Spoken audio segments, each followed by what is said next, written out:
Hello, my name is Greg. Welcome to Contra. This is a serial podcast where we discuss contrary ideas and lifestyles. This week, my guest is Alex Paquin. Alex is one of those guys that you meet and you immediately feel an intensity of presence. He's been able to cultivate an amazing business, lifestyle, and family on a beautiful part of Vancouver Island. Listen in as we discuss the strategies, tactics, and challenges that have made up his journey.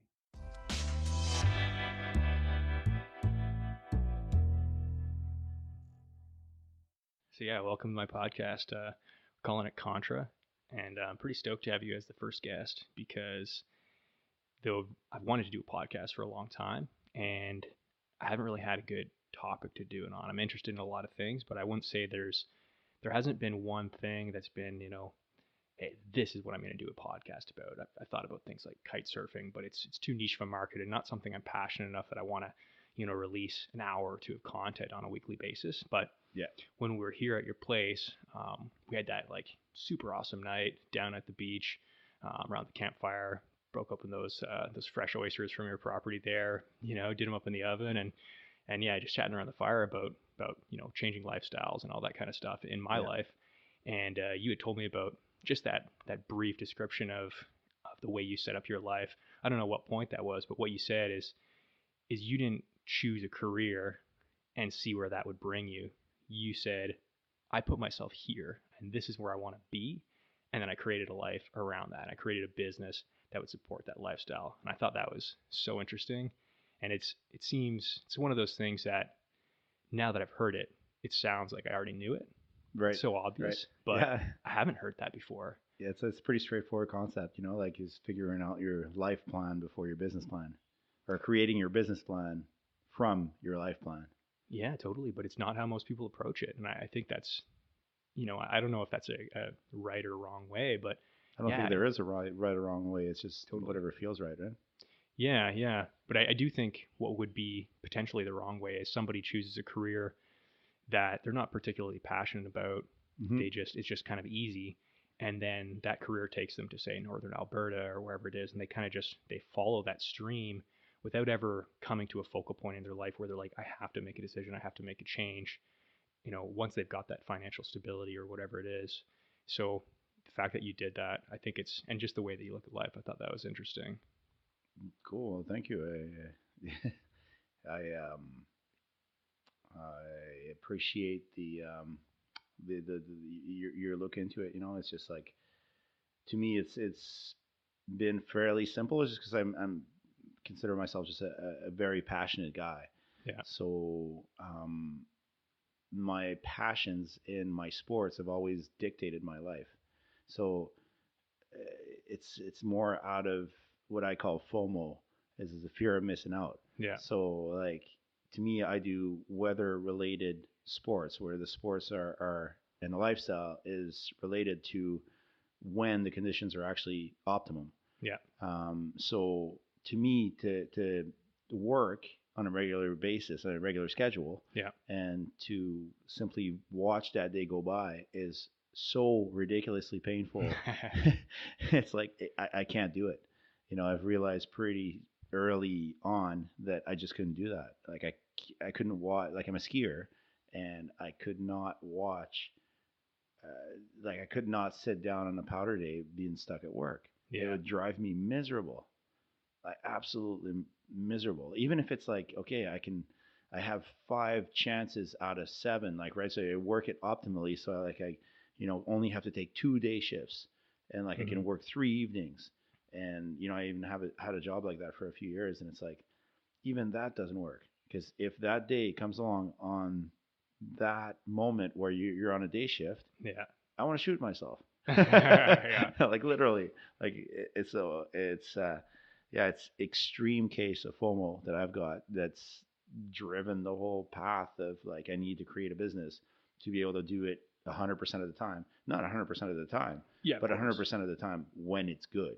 And you know what? The other thing I noticed is you kind of are the master of like picking those conditions. Like kite surfers know a little bit about wind. Like, okay, they can talk about thermals and high pressure, low pressure, but that's about the depth of their understanding.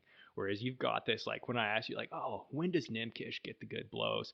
You're like, well, you bring out charts and Excel spreadsheets, and like every time I talk to you, like I've never snowmobiled, but you know, I ask you about snowmobiling, and it's all about like, well, this type of mountain gets this type of exposure, which brings snow at this time of year, and you've just got that system so dialed for all these activities for Well, like when that perfect day is going to be. you have to be systematic so you don't miss out. Again, Yeah. it comes out to the fear of missing out. Yeah. You know, it's just like, so you can't miss out. So you got to like eliminate the chances of ever being skunked. So because it happens, it's Yeah. always a roll of the dice. Well, like sure, there's always a gray zone of like, there's so much that weather panels and pressure gradients can real, and there's always a zone where it's a little bit gray, right? Like it's just like it's a little bit of a roll of the dice because you're like, oh, this could go very well, but there's a chance that so, but you have to be able, like, to me it's like I have to minimize that gray zone to like absolute minimum. Yeah. So there's very little chance of it going sideways. So we just study the conditions, figure out the optimum conditions for a spot, and then just like see these conditions roll. And you just got like develop a database, just a system that simply tells you when to do what. Yeah. So my life is dictated by weather. Yeah. It's purely weather and conditions dependent, and that dictates on the sport that I'm going to do and the activities that we're going to do. Yeah. And that's why me and my wife work so well together, because she's got probably like a case that's as bad as mine. Mm-hmm. Right? But I don't know. You say FOMO. I almost think of FOMO as a negative thing in that people, they don't. It is a negative thing.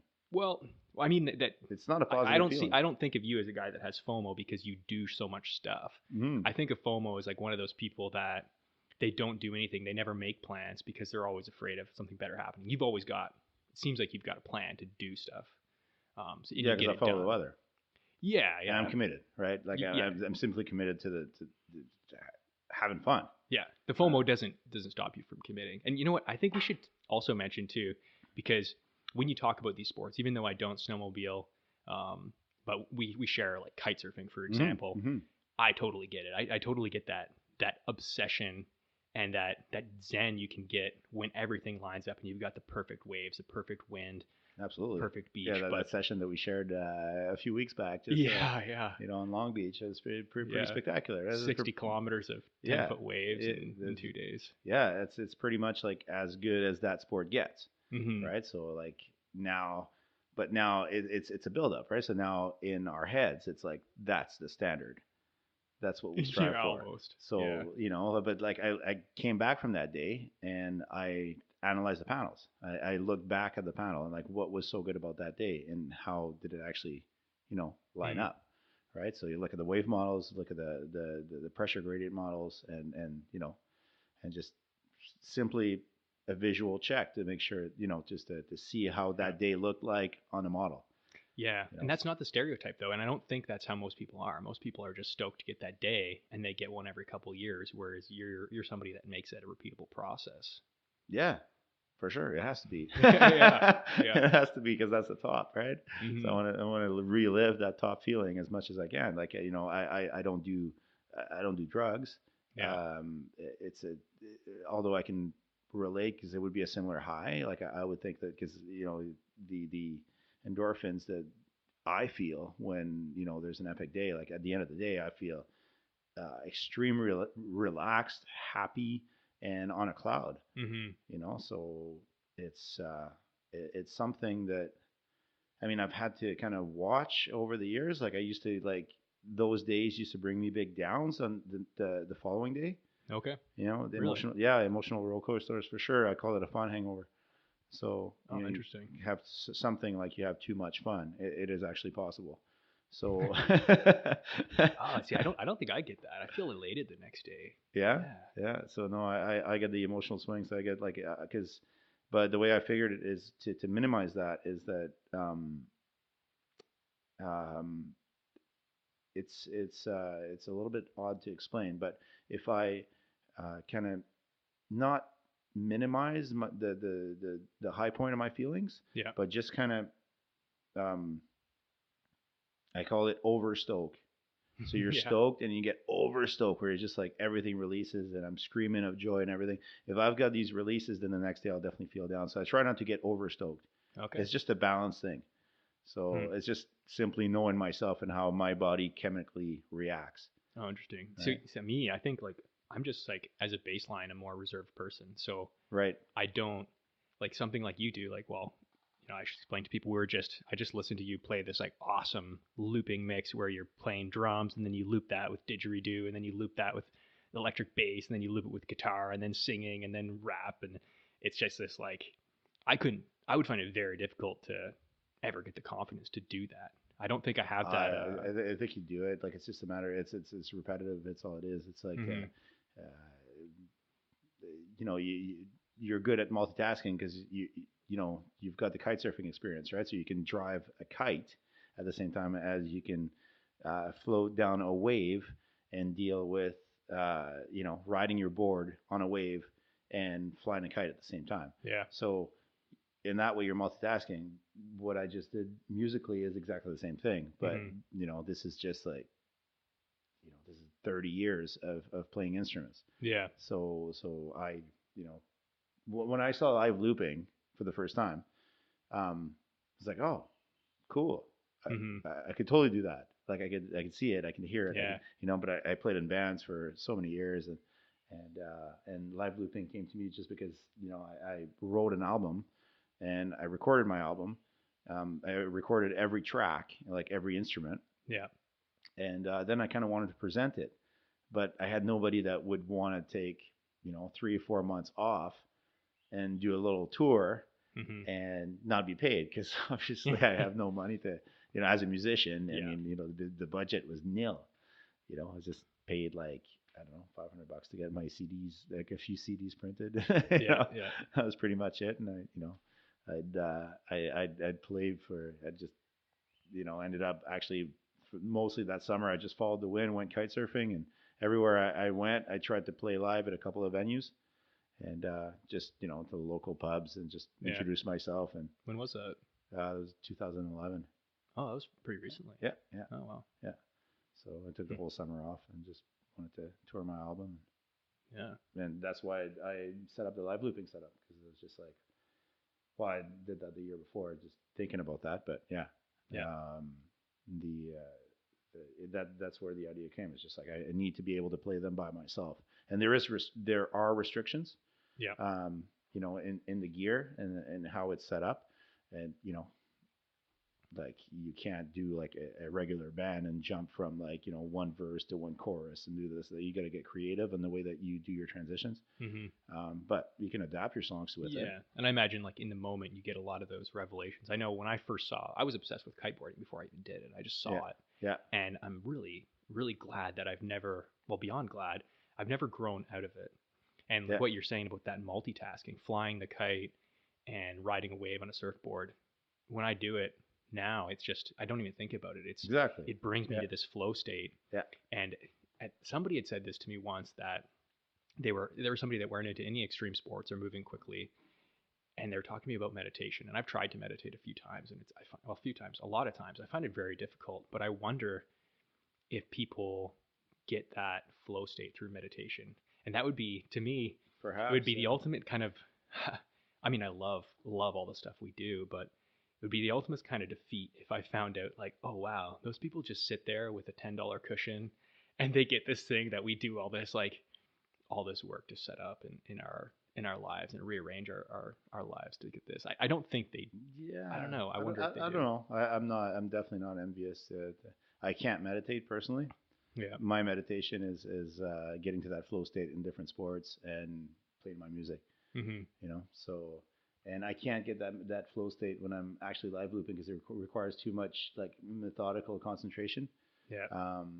But if I just pick up an acoustic guitar and just start jamming, Yeah. absolutely. Then Hmm. you know, especially if I'm jamming with like another good guitar player and we just get going on the rhythm and you know, and it can go wherever it wants to go. Yeah. You know, Yeah. so that's pretty fun. To me, that's as much fun as kiting or as skiing or snowmobiling or you know Hmm. rock climbing or whatever other sports that can bring you to that state of focus. But it's just it's different. It's not physical, but it's definitely a flow state. Yeah. Absolutely. So what brought you from 2011 being a traveling musician to having this? Well, you've got this like beautiful property on the lake here, or on the ocean, I should say, and what seems to be a very successful business that's working. Most like you've got it to the point where it's automated. I don't know how much of it, how much of your day to day is taken up by that, but it looks to me like most of your day now is this new project developing this place in the Ucluelet. That seems like a short amount of time to have that huge life transition.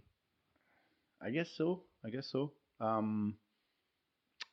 It, no, I'm still very active in my first business, which is Peak Orthotics. We manufacture foot orthotics. So I, like it's really what it comes down to is just setting up your most important functions into like what I do on a day to day basis that makes this business grow Yeah. and be successful, right?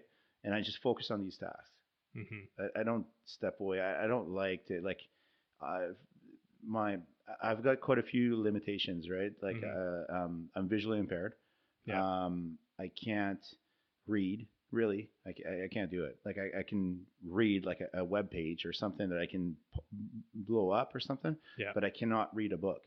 Oh, I didn't know that. No, I'm extremely dyslexic and you know, to writing as well is a really big challenge. I've got um, that I could demonstrate to you later, but like all it is I write letters, and there's something about somehow my brain doesn't connect to what my hands doing, Yeah. and I find that I have to write really slowly and really big blocky letters to be able to, for other people to actually understand. Yeah.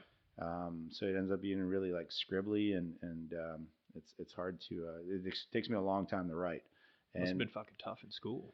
super tough, yeah. So I didn't really go to school. I hardly finished 12th grade. Um, one for the reason that I just really wanted to go out and ski Yeah. and follow that passion, and two is just I just didn't have anything that at that age that was really much interest in me. I mean, I had the music at that time. Make sure you're talking into that. Oh, right. I had the music at that time that was extremely important to me. Yeah. But somehow that was like mid '90s when I was university age, Hmm. and I was accepted to like in a really good jazz program, Yeah. which was for the music scene where I'm from, just north of Montreal, was like a really kind of a good achievement, because it was a hard program to get into, and it was a really reputable program. Um, but I looked at it for just like, a, I don't really like jazz. I mean, I like it, but it's like I don't really want to play like a robot. And I saw a lot of the guys that were coming out of that program were playing very similar. Yeah. Um, so I wasn't really attracted to that. And it's like, well, honestly, like, where is this going to lead me? I don't really see a future. And, perhaps I'm going to play for some, I was going to be a guitar player for some more well known musician. It didn't really inspire me. What I could So, see too, like, I mean, hindsight's 2020, but I look at you now, super successful guy, I would say. well, thank you, Greg. you're not unlike Forbes magazine, but I don't think that's not to me. It's You not my set up, goal. yeah, It's exactly. not my goal. As far as like just talking to you, before this podcast and stuff like that, it seems to me all the things that you talk about in your life, you've put yourself in a position to have all those things, like all the like the snow, the wind, the surf. It's all like really like right at your fingertips, and you've got the means to get that, and you've got these properties and that kind of security there. Yeah, the So properties are interesting. It's been an interesting journey. Um, that actually, I've had one really good friend of mine, mentor in real estate. He's about 10 years older. And his name's Mike. He did really good in the Canmore market. Okay. And he set himself up. I met Mike when I was 17, so it was quite influential, you know. Yeah. And but he's always been like kind of a big brother that I never had. So you know, we got along really good. We were neighbors for a few years, and just always kept in touch with Mike. And it's been interesting because he was always like, you know, like um, the, the real estate this, real estate that. It's always like an interesting and a good positive way of like you know, being able to make a lot more appreciation than your actual dollar in. Mm-hmm. So to me, it makes sense. I just like understood the concept of owning something that's appreciating instead of depreciating. Yeah. So you know, I didn't really learn anything like that in school, but I you I know how to listen to my friends. Yeah. So Well, and actually, that was kind of my point. Is I went on a bit of a tangent, but you've obviously worked very hard for this success that you have, and so I would reckon that you're a guy that's really motivated by success. So you had this time in school where you weren't being successful. So why would you follow that path further with something like that jazz school, right? exactly. Yeah. I didn't really see a future there. I was just like personally, it's not really thinking about success. It's simply thinking about uh, progress. Mm-hmm. This is my favorite word is progress. Like I Right. like to feel a progression every day. So my goal for the day when I wake up in the morning is just to simply feel a progression, Yeah. not leveling and maintenance. I don't like maintenance. I like to progress. Yeah. So have to do something that's a little bit challenging and a little bit out of the comfort zone. And I usually do it right off the bat, In you the know, morning. in the morning. Yeah. So like if I have to do a sales call, I'll do it first thing. If I have to do something that makes me uncomfortable, I'll do it first thing. Oh yeah. Yeah. So it's like what I do is I write my list of stuff that needs to be done. Mm-hmm. Then I simply pick, you know, it sounds cliche, but I'll say simply pick like three that like matter. Yeah.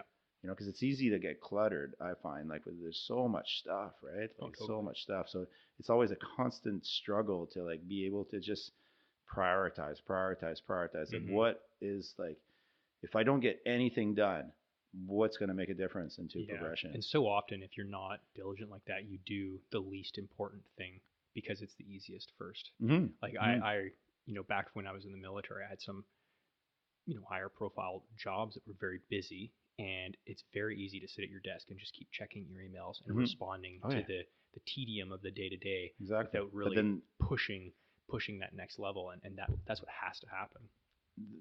what happens then? I find is if I do that, is the day drives me rather than I drive the day, right?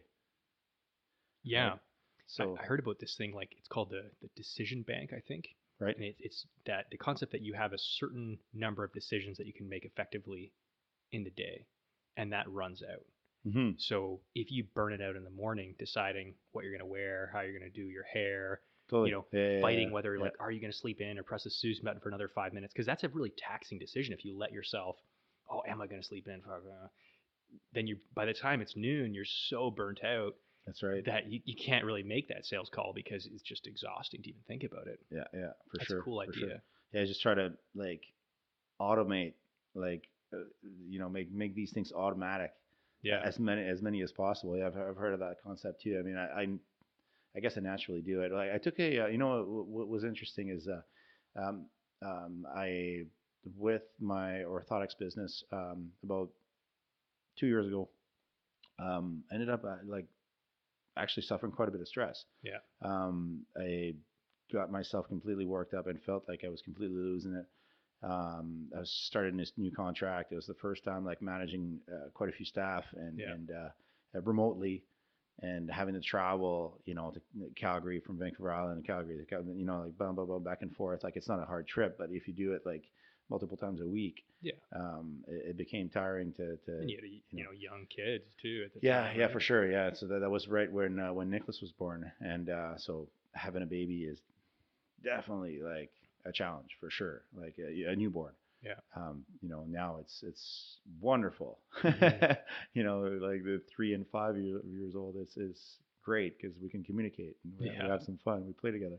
But as a newborn, um, yeah, things are a little bit different in the household, right? Because your wife is so Yeah. committed to the baby, and now all of a sudden you've got like a lot of weight on the shoulders in terms of like, okay, I've got to provide, Yeah. and And at that point, like you with said, little sleep. your business was pulling you to do this constant traveling. That's right. Yeah. That's right. That's right. So it's it was an interesting time. Anyways, I found myself like super stressed. I ended up having to go to the hospital for a few days and get some tests done, and then I just went came back home and decided to go like 1 week fully off the grid. Like like actually it ended up being 2 weeks. Yeah.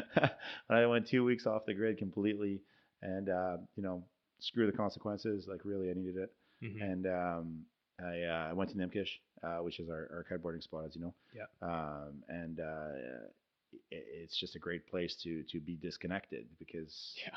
It's uh, impossible not to. it's No impossible cell not to. Yeah, reception. Yeah. exactly. So no cell reception, and I love the fact that there's no cell reception, and Totally. there's nothing like that. So you can get yourself into a place where it's guitar and campfires at night, Yeah. and it's really relaxing, and it's sunshine, and it's kite surfing during the days, and and then my parents were super helpful. They came out and helped out, and we were able to just go up there, just me and my wife for a little bit, Yeah. and it was really appreciated, right? So they really came through at that time. So, but I came back home, and it's just like, okay, well now I got to manage like this contract and these guys, and still this is still problematic, right? Yeah. So what I did is I actually invested in a personal development course. I follow this blog from Darren Hardy in the morning. Okay.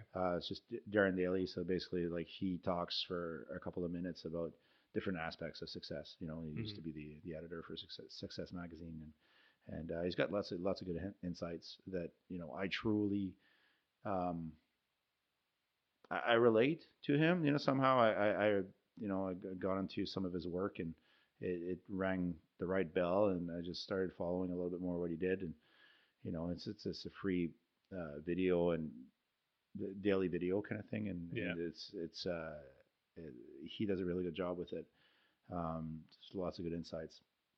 So, anyways, so he offered a 12-week program um, called Insane Productivity, uh, and the whole thing was about how uh, how to do way more, but way less effort.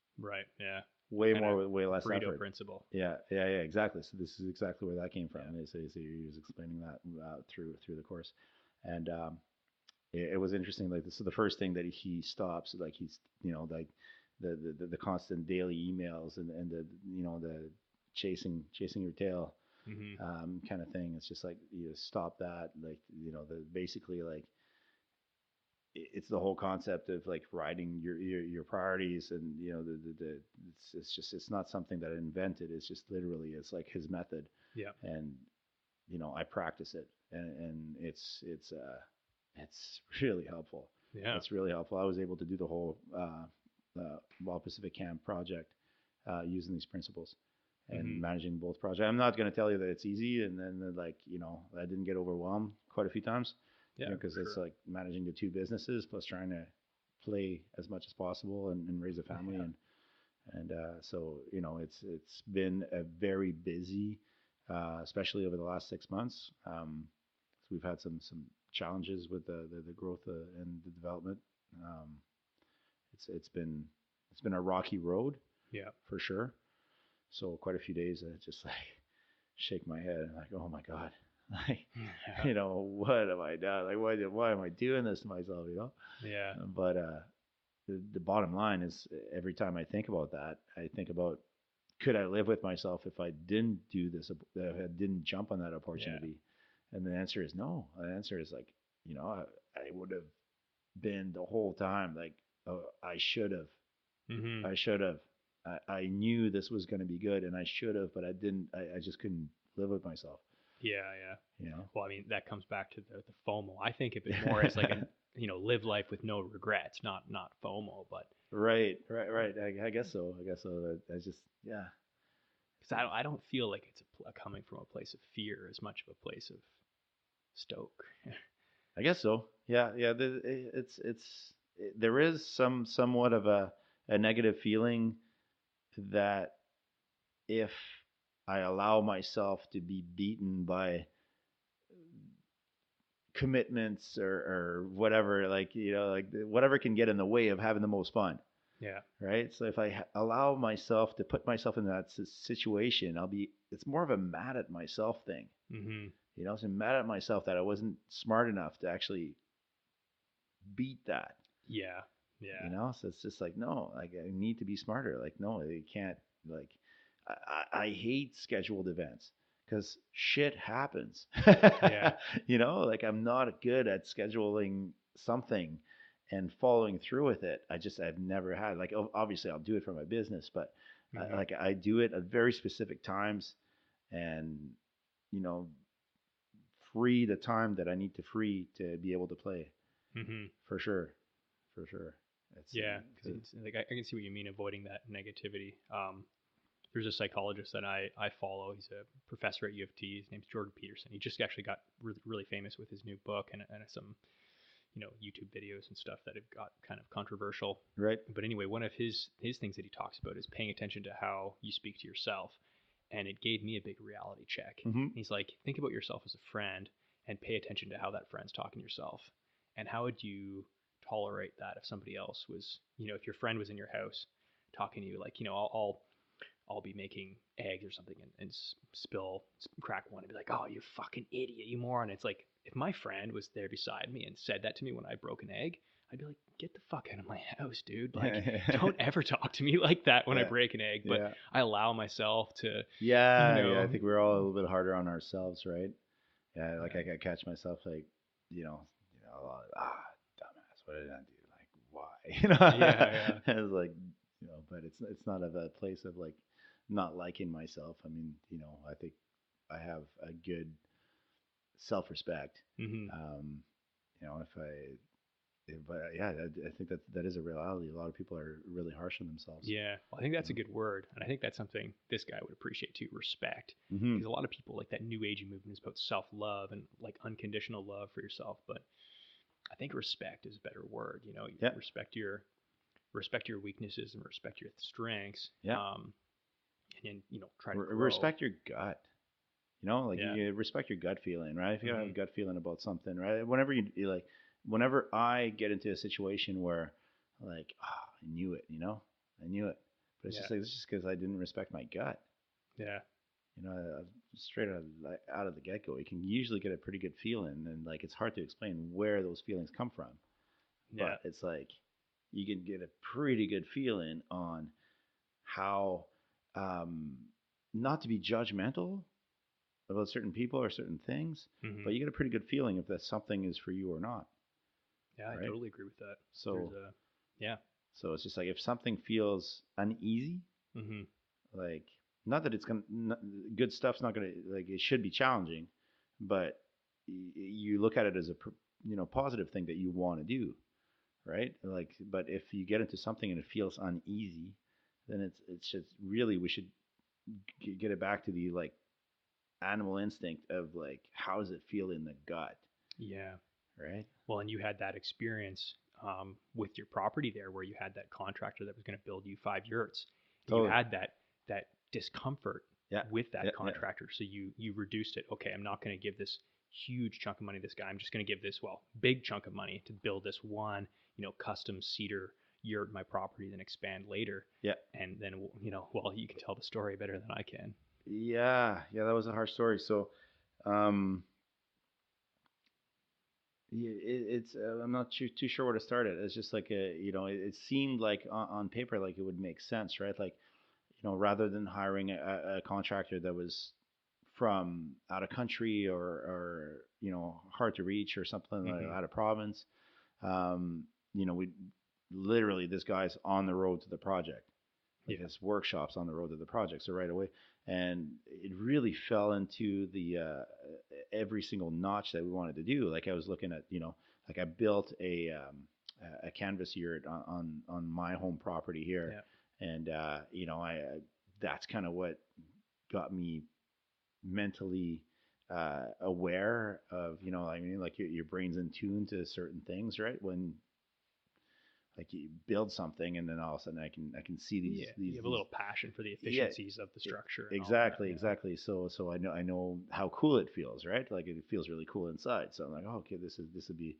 a cool project to do, and it fit really well on the West Coast, and blah blah blah, right? So when I stumbled onto the other property, it was like, okay, it'd be so fun to have some yurts in the woods, and have a little, bayside kind of yurt resort, Yeah. connected by all wooden boardwalks, and do it really West Coasty and really cozy. So, but then reality checks, and you're like, well, okay, so if I'm going to invest X into a project, well, things are better last, right? So Yeah. it seems like, okay, if there's a branch that comes down through the canvas and destroys the inside of a place, Yeah, well, it's got to be cedar. it's got to be solid. It's got to be more of a, like, okay, like let's build more of a permanent structure. And this is where, like, I started to look into, okay, what else could we build around structure with, and have Hmm. like the same feel, but have way more solid buildings. So I came at some stuff that was from out of province and out of country, from the states, and it seemed all good, but it's like, well, there's no real connection there. As met this guy, I was like, he's got a workshop and that's what he does, and he's right there. It's just Yeah, it built these fits. custom cedar yurts. Yeah, it Yeah. fits so well, right? So, and the prices weren't bad, and yeah, it seems like we worked for like a month into the planning of like all the little details before we even went to the drawing table. Hmm. So we just kind of had lots of discussions, and so it seemed like he was, um, like, you know, anal on the details. Yeah. So that felt good to me, but to the point where just like, okay, you're a little bit obsessive, but maybe that's good. Hmm. Not knowing too much, maybe that's good, maybe that's not. We'll see. Um, but Do you want a beer? yeah, that would be good. Thank you. I can't say no to that. Cheers, sir. Ooh. Cheers, buddy. Oh yeah, on tape. Cheers, man. Cheers. Thank you. Yeah. So, but at one point he um, I mean, I looked into like the whole project. I had the numbers set up, and that project, with it was actually 7 cabins that were supposed to build, and I looked at the whole numbers, and I was tapped out of my resource. It was possible, Hmm. but I was tapped out. Like if everything went on budget, I was tapped out. Yeah. Like boom. But obviously the money in from having 7 rental cabins in a place like Yuki, um, Oceanside, you can bring a lot of Yeah, a it lot comes of back pretty quick. it comes back pretty quick. So, or so you'd think. Yeah. Right. So, and then just talk to some fairly experienced people, um, and one guy challenged me. He was like, have you done your numbers? I'm like, yes, I have. Like, have you really done your numbers? Like, yeah, I did. I was like, have you really, really, really done your numbers? I'm like, okay, what do you mean? Yeah. He's like, well, you make sure you count for the rainy day in there. Yeah. It's like, okay, sure, okay. Well, just out of the straight, devil's advocate, I'll do the math that when one of my clients for my orthotic business is a really really smart lady, super smart girl, Melanie Tuck. She owns Collegiate Sports Medicine in Red Deer. Hmm. It's like a 7,000 square foot sports clinic. It's absolutely stunning. Yeah. They do a great job. She's got ATs, physios, there's all sorts of professionals that are affiliated, and patients that come in for all sorts of things. And anyways, it's a big practice, and she just told me straight up. She's like, in business, like any business, um, you do your model, you do your numbers as best as you can, as conservative as you can. Like, Yeah. okay, this is the scenario that I envision. realistic numbers, not exaggerated, not, realistic numbers and realistic expenses as to the best of your knowledge. And then you double your expenses from those numbers. You double your Mm. expenses and you half your income.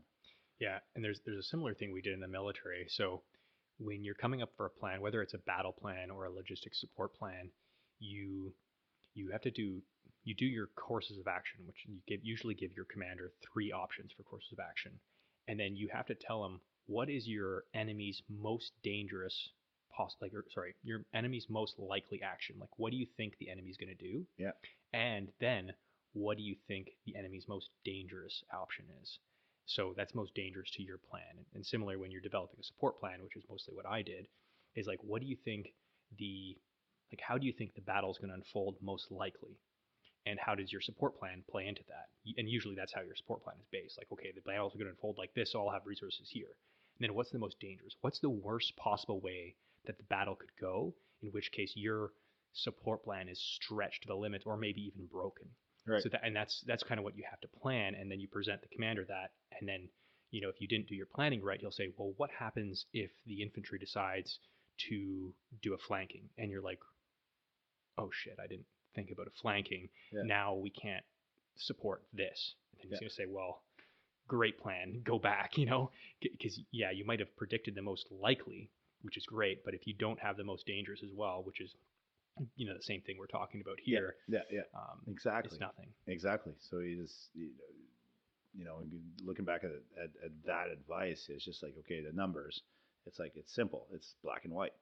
Oh, like, okay. you see it in your face. It's like, okay, you've got, if you take the most likely setup and you double the expenses and half the income, Yeah. right? And does your business still work? Yeah. Like, are you tanked? Mm-hmm. Right. I had thought it was I thought it was a gut instinct from dealing with that guy that you had. It was just that. Well, or was that part of it? Or this was like, I did those numbers. And I'm like, well, if those numbers work out that way, then I know I can't support that project. Mm-hmm. Right. Like, there's going to be, or of course, there's always possibilities, right? Like the real estate's there, so there's always a possibility of refinancing this and that, and Yeah. Or bringing in partners and Yeah, not ideal though. Not ideal, exactly. Yeah. Well, a good partnership could be a winner, right? So it's not that I feared that, but I was like, well, it just brings on problems that, to me, that project was supposed to be as little input as possible. Yeah. From my own time to just set it up. I set it up, and it's supposed to be running relatively by itself afterwards. Mm-hmm. And that's the way that I like to set up projects. Yeah. To like kind of remove myself from the need of constantly, like, I like to work in my projects for fun, but I don't like to need Yeah. to have the need of Yeah. constantly increasing my own time Mm-hmm. to increase my money or the income that's coming into the business. Yeah.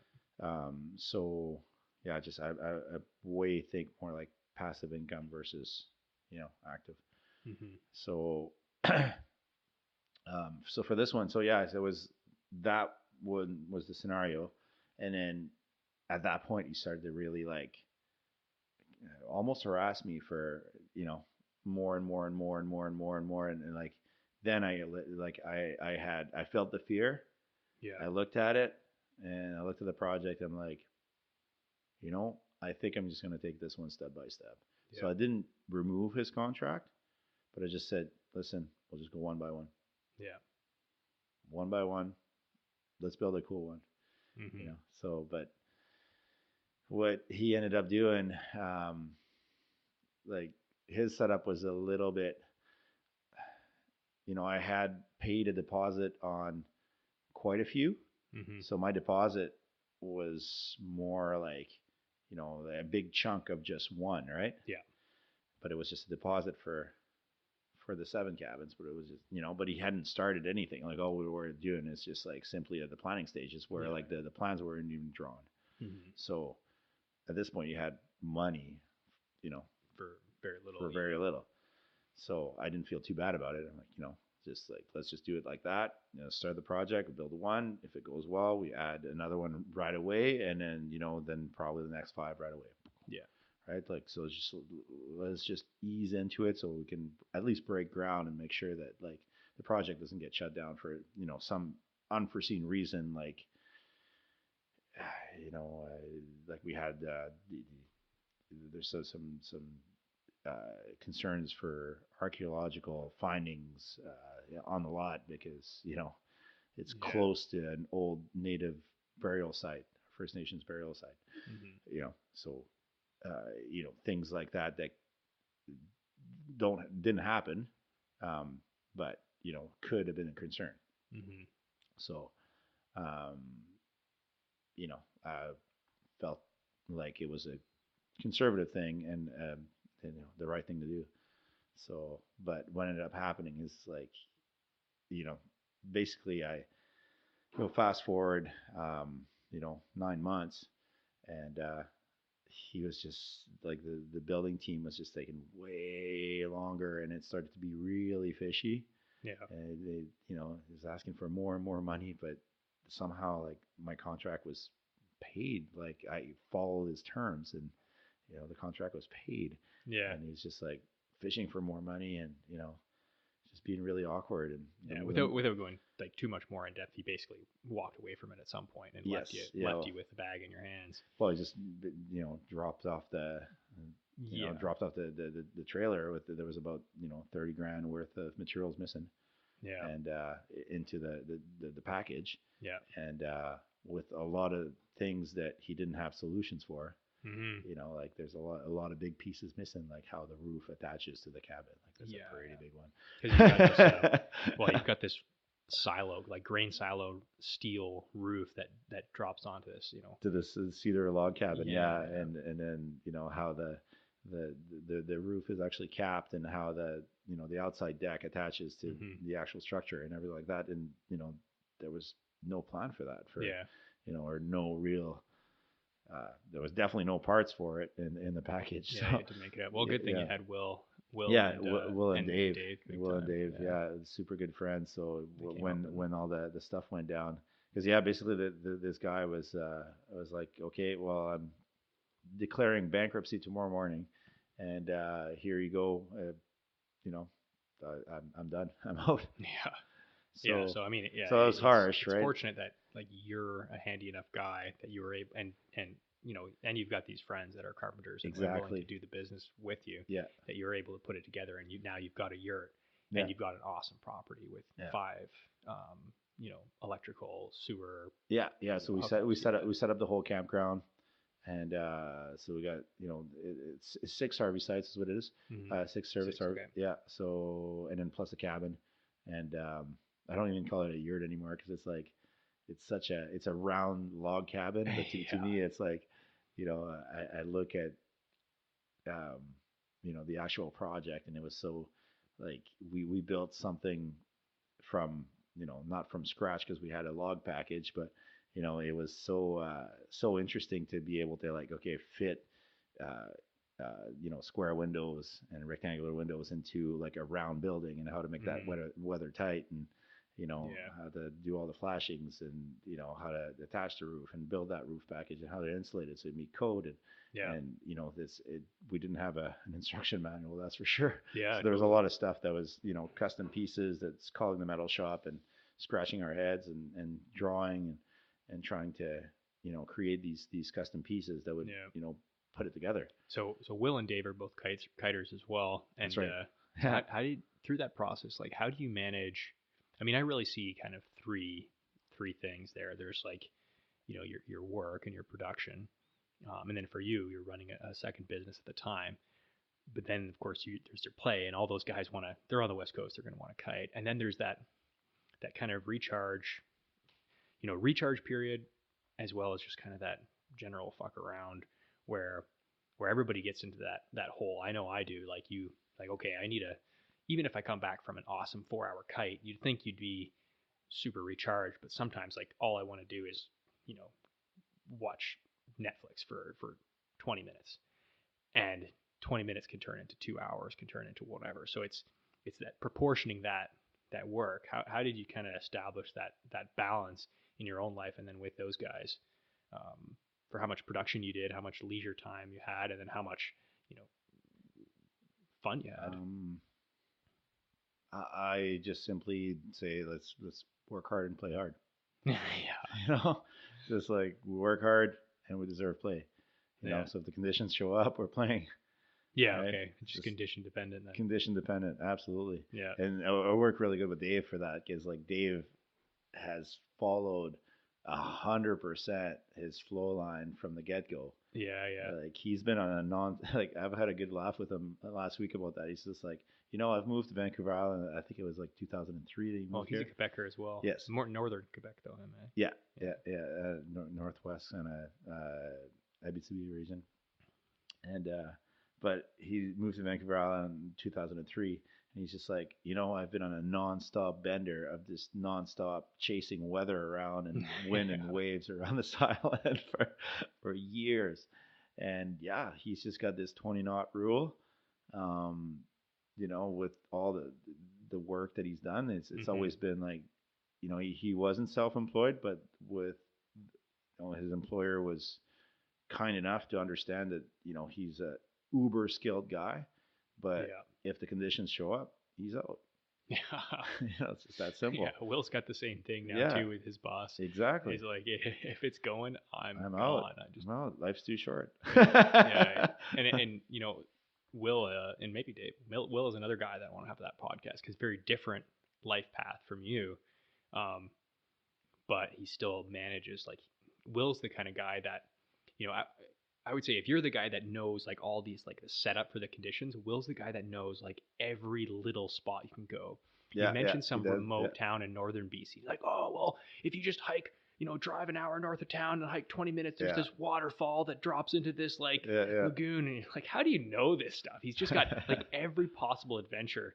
He's just got like every spot. It seems like he's just seen everything. Yeah, you could write a book. Yeah, you totally. could write a book about it for sure. I got a he's BC guidebook. Adventure specialist, And another thing I like about Will is he sees a lot of beauty in the world. Oh yeah. He sees a ton of beauty, and that's really inspiring for me. It's just like it's so important to be able to see just right there what's in front of you. Yeah. Right there. Like especially right in the there. island where it's just so prolific. I mean, yeah. Even actually those 2 days we had where it's best kite surfing I've ever had in my life with those waves, and we were doing those downwinders, and that's the only thing I'm thinking about. Every trip we had though, Will was like, did you see those like sea lions engaging in that behavior, and then did you see that like eagle eating this marmot? And it's like, no man, I didn't see any of that stuff. Like, but he's just hyper aware of his surroundings, and like you said, the beauty of his surroundings. It's an awesome thing to be around because you feed off that a little bit. For sure. I try to like that's the one thing I really try to teach my kids. It's just like I try to teach adventuring and the fun of life and the beauty of life. Because that's and then having young kids brings me in that space that I can, time slows down. I can, show them something and, have fun with something, right? Yeah, we'll build the sandcastle and we're going to make an awesome job. And then, we're going to take the trucks and destroy it. It's just super fun, right? Yeah. Like it brings you into the completely, a different sort of speed. Yeah, and I see a lot of people that don't play, and that's one thing I love about these sports is that it's a way that it's socially acceptable for adults to play, and I guess dancing is too, right? It's because you see a lot of people that they stop playing, when they're, in their 20s, and like I would find that's hard to me because I love to play. Oh yeah, I love to play. Yeah, me too. I think like I look at my parents of it. I get I have the ultimate example for I owe a lot to my parents. I didn't talk about my parents at all, but my parents are 70-year-old ski bums. Okay. They are super committed to their lifestyle, and that's definitely where I think where I got my initial passion out of it is by looking at my dad, because I had to go to school and he could casually set his week up on Monday. And he was he wasn't self-employed, but he was a sales rep for an industrial valve company. anyways, he had a good client base, and Yep. he'd set up his week, but he'd set up for the weather. Yeah. He'd set Okay. up for the weather. Yeah, I totally got that from my dad. I'm talking about it. It's just like, yeah, I remember like I was like 12 and like kind of pissed off at going at school, and I'm just seeing him doing his phone calls, and he's like, oh, like it's gonna be nice. Wednesday's gonna be a pretty nice day. They're gonna like escape with a couple of boys and go skiing. Yeah. It's like, oh, really? You gotta go skiing? And like, a lot of the times he'd actually take me, and he'd take me out of school, and I'd get to experience that, and sometimes he couldn't, but so when he could, he could, and we'd have a lot of fun, and my parents retired early. They retired at 50, and they moved to a ski town, and they now ski their complete ass off. Like I think my dad's got 80 days of skiing this winter, Wow. and he's 71, Oh yeah. and he Nice. skis hard. It's not like he skis mellow. Like I mean, I've done like I'll take him down pretty much anything, Mm-hmm. and to a limit, Yeah. but like he can comfortably ski what most 30-year-olds will fear, Mm-hmm. you know, and he can comfortably ski it without heart palpitating too fast, Yeah. and he's just gonna have a great time doing it. Does he embrace the new gear? Or Oh he, yeah. like, yeah. Oh yeah, for sure, for All sure. the real For rippers sure. gotta. Yeah, yeah. I bought him a pair of skis this year. I was just like he was like a little bit like outdated, like a few years where he's Mhm. like missed a step. He's like, well, I'm perfectly happy with this. Yeah. Like, no, you want this. Yeah. Like I didn't give him a choice. I went to the ski shop. This is what you want right here. That's your size. That's your bud. That's the bobo. Yeah, That's your gear. that's the way to do it. Yeah. Yeah. Yeah. It's always like, Yeah. even with the progressive older guys, a lot of times, like if the old style is say longer, Yeah. Yeah. they'll say, okay, the new guys are on 160s. It's like maybe I'll split the difference. It's Yeah, like, no, go for the 160s. Yeah. Like you're no different. Like, Yeah, exactly. that's the exactly. good, And he just started to really enjoy it this year. It's just like, oh yeah, like all my friends are falling everywhere. I'm just like, I can hardly feel a leg work. Yeah. It's just like it's so easy. So Well, hey, actually, like, so speaking of this, all like back to the fun stuff. This is kind of a two-part question. So how did you either come up or hear about that idea of moving somewhere and then building a lifestyle around that? And then also, why did you choose Vancouver Island? it was a very black and white decision. Yeah. Well, I spent lots of time in Whistler, right? I lived 8 years in Whistler. Okay. And had an amazing time in Whistler. It was super fun.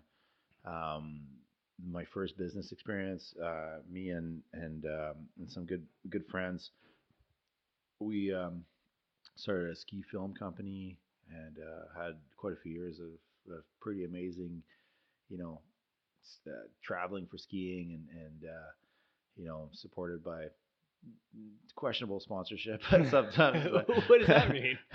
well, just like we did it on the budget, Yeah.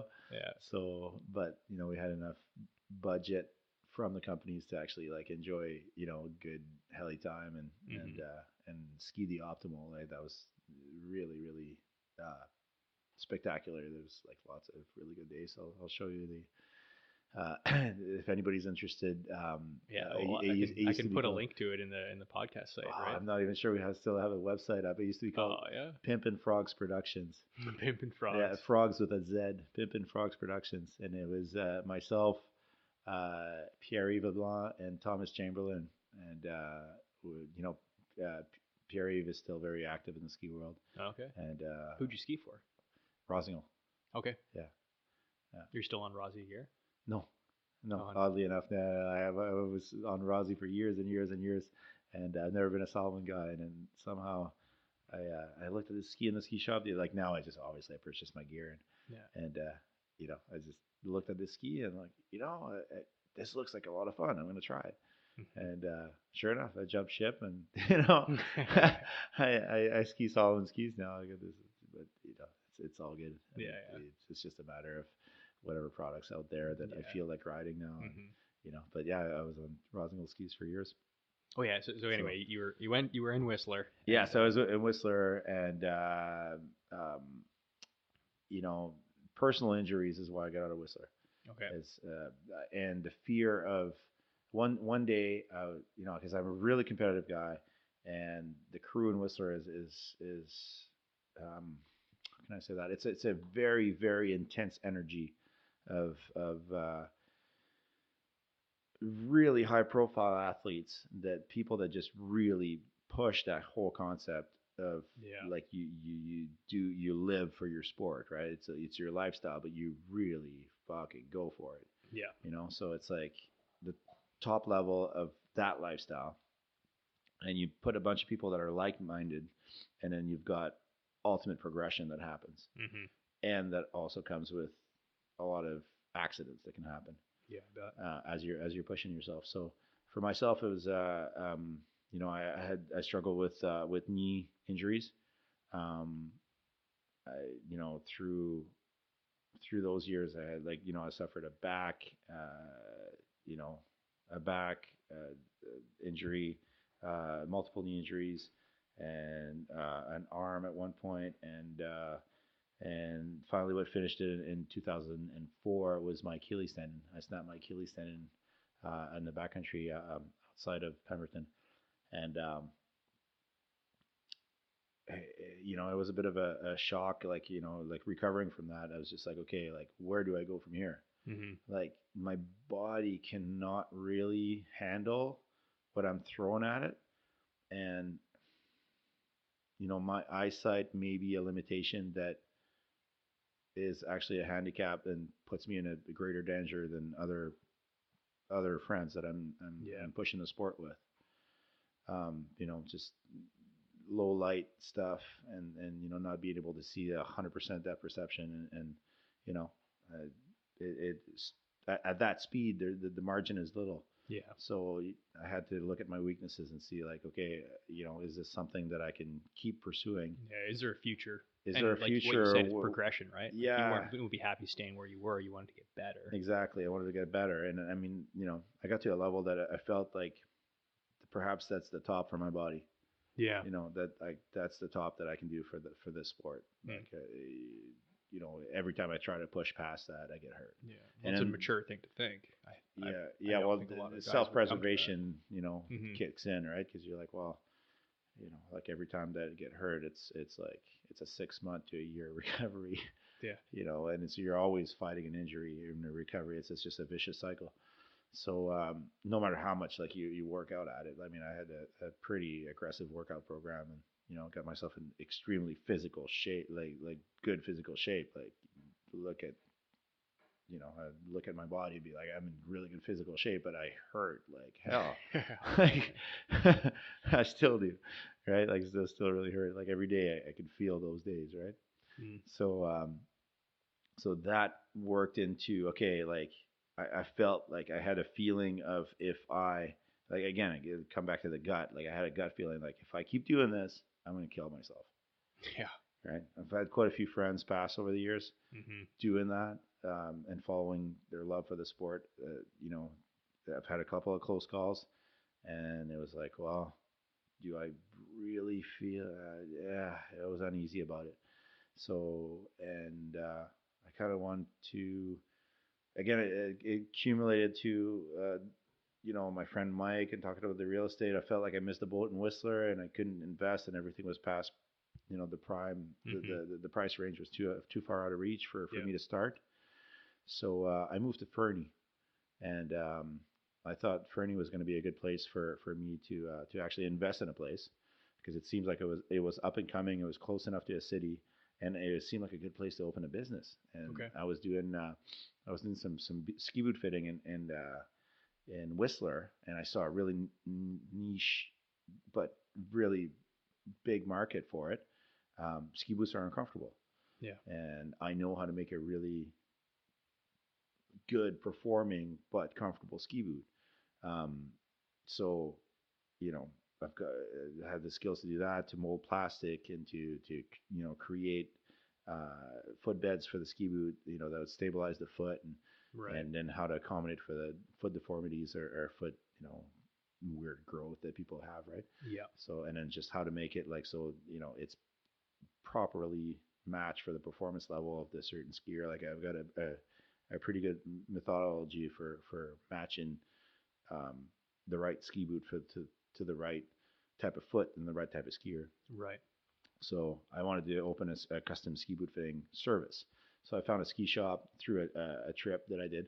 Found a ski shop that wanted to open a service, and I was just like, I'll run the service. It'll be my business into your. So I just came out and did a proposal. And just like, if this is what you want to do, then I can run the service for you. And so I purchased my first AmFit machine, which is an orthotic building system. Okay.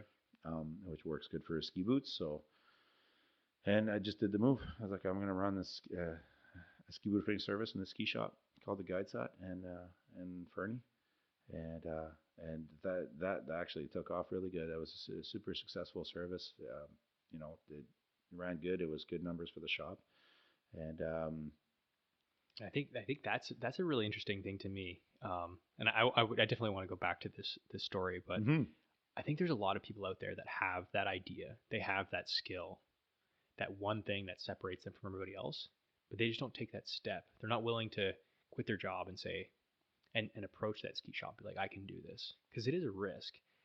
And but what is the risk though? Think about it. Like, your only risk is you're gonna better your life, or you're gonna enrich it from the stuff that you're gonna learn. You're gonna try something different.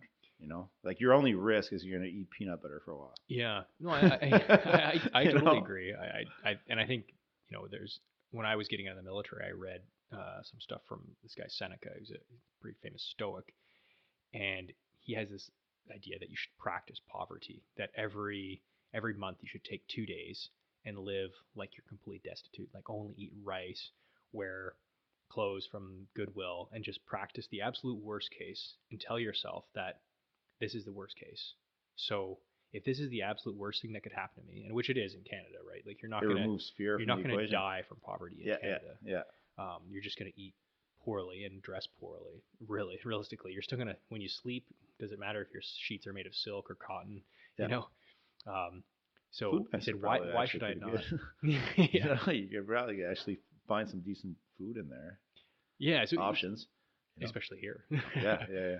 But yeah, he basically said, like, practice that, and then you'll come to take more risks to pursue the things that you're passionate about. And so that was a big part of me leaving the military to pursue the business I have now. Yeah. It's like the GoDaddy guy. Oh, what's that? I've never heard of him. I can't remember his name, but the guy that founded GoDaddy, he made money in a business. He made something like $35 million, right? Like, that was like in the mid 90s sort of thing. Okay. And then .com boom came along, and he started GoDaddy, and he just burned through tons and tons of cash, and it was just like, and then every time he like step down to like 12 million, he'd be like, okay, well, I'm just gonna stop at 8 million. I'm gonna stop at 7 million. And like, it just kept sinking money and money into this money pit. And at 6 million, I guess he like stopped, and it's just like, okay, I'm gonna just shut her down, because it's just like, I got 6 million left, and $6 million is pretty good, like, especially 20 years ago. It's like, I get $6 million, I'm gonna retire comfortably. Okay, that didn't work, whatever. But he is trying to like save money and just invest it properly or something, as he was like taking this like big long holiday. And I guess that like he had this epiphany of realizing like how miserable he was with these $6 million, and then just seeing these like kids and on the street, like completely poor people, but having a blast at something that they were doing on the beach. I can't remember the whole story, but it was like the moment of epiphany, where he's just like looking at these completely broke people just smiling, and he's like, you know what, like, fuck it. He's like, I'm gonna go back, and I'm all in, and if I burn through it all, whatever, worst comes to worst, I'm right back here with these people, and I'll actually be happy. And then I guess like it was like 2 years later where like it completely took off, and like it wasn't that long after that he sold the whole thing for, I can't remember, it was like something like $6 billion. $6 billion. Well, GoDaddy's huge now. Yeah, Yeah. he sold, yeah, for $6 billion, but he kept like 35% as passive. Hmm. Like, okay.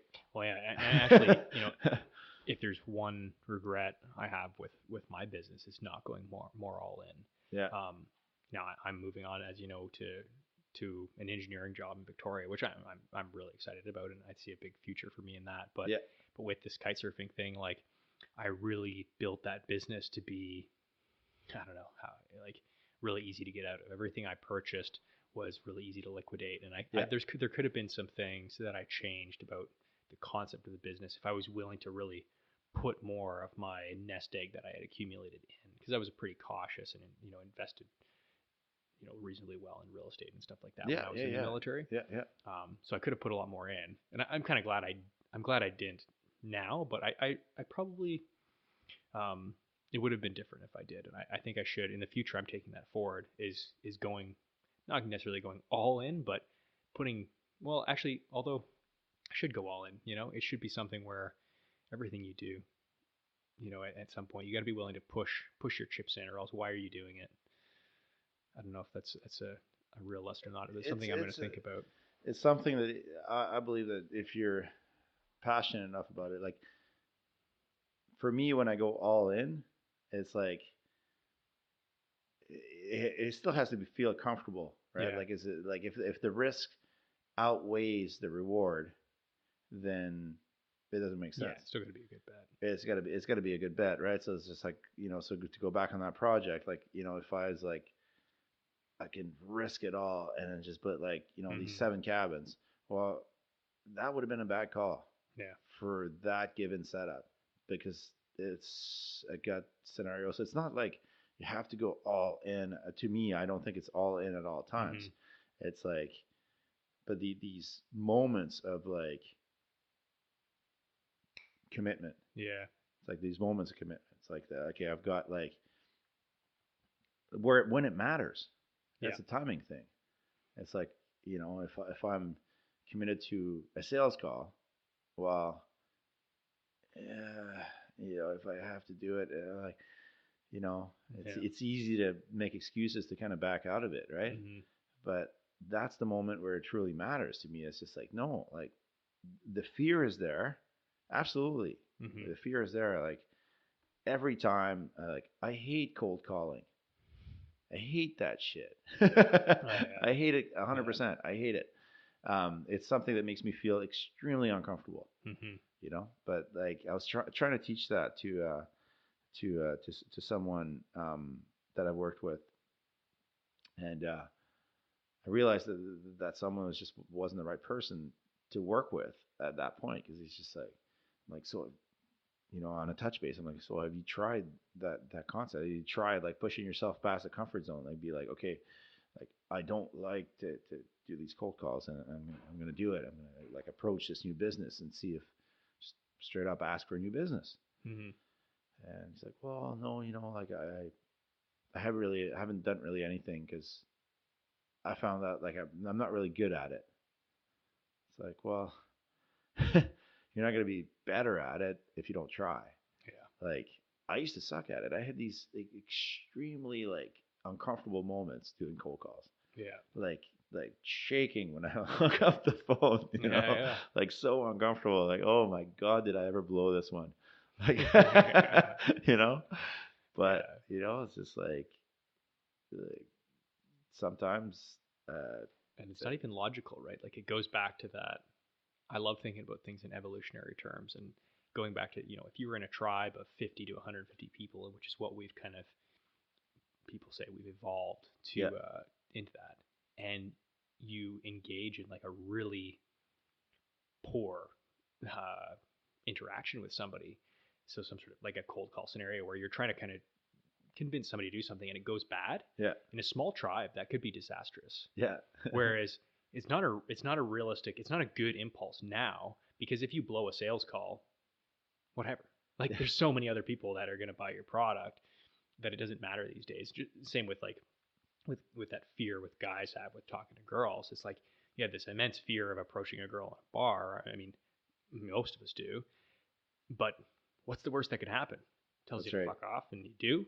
Like, it's not actually, but in a tribe of 50 to 100 people, where there's maybe 10 women that are of your age group, you messed up with one, and she gossips to the other ones.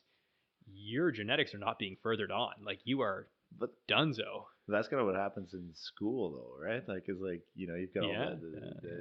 the kids are put into this sort of pressure, like Mm-hmm. from early on, because like you've got like the kids that are in your class or in your age group, right? And Yeah. that's kind of it. So then there's going to be a lot of gossiping and a lot of something gets out of hand quickly, Mm. especially these days with Facebook and Yeah. the social Yeah. media. Even before, I You think know, the gossip is there. I yeah, mean, maybe that's why high school is like it's a such a cutthroat place it's to a be. hard time, but it's also that time where people reflect so much on, because it is the maybe most representative of that kind of tribal environment that we've Perhaps, evolved for. perhaps. Yeah, I found it harsh. I didn't.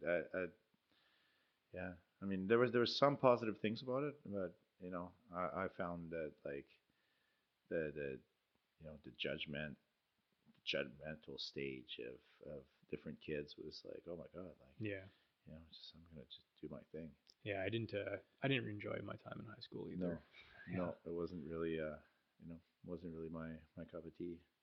Yeah. It was especially as a teenager because it's kind of like a naturally rebellious time that you're finding yourself, right? And if you're not a follower, then you're not really going to be associating yourself with whatever's going on. Mm-hmm. And I Yeah. found a lot of the people that they kind of labeled themselves as the biggest rebels were actually the biggest followers. They were just kind of following the very cliched rebellious trends of the time. Right, And if right. you didn't fit into the rebellious group, Yeah, then yeah, if you just kind of marched to your own drum and tried to do your best at things, then it was seen as you're outside of the group.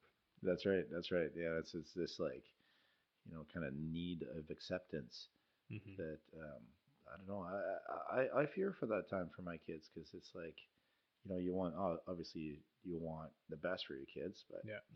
it's like I see the stuff that I had to go through and that my wife had to go through, and we both had similar experiences. So we were both like slight outcasts, Yeah.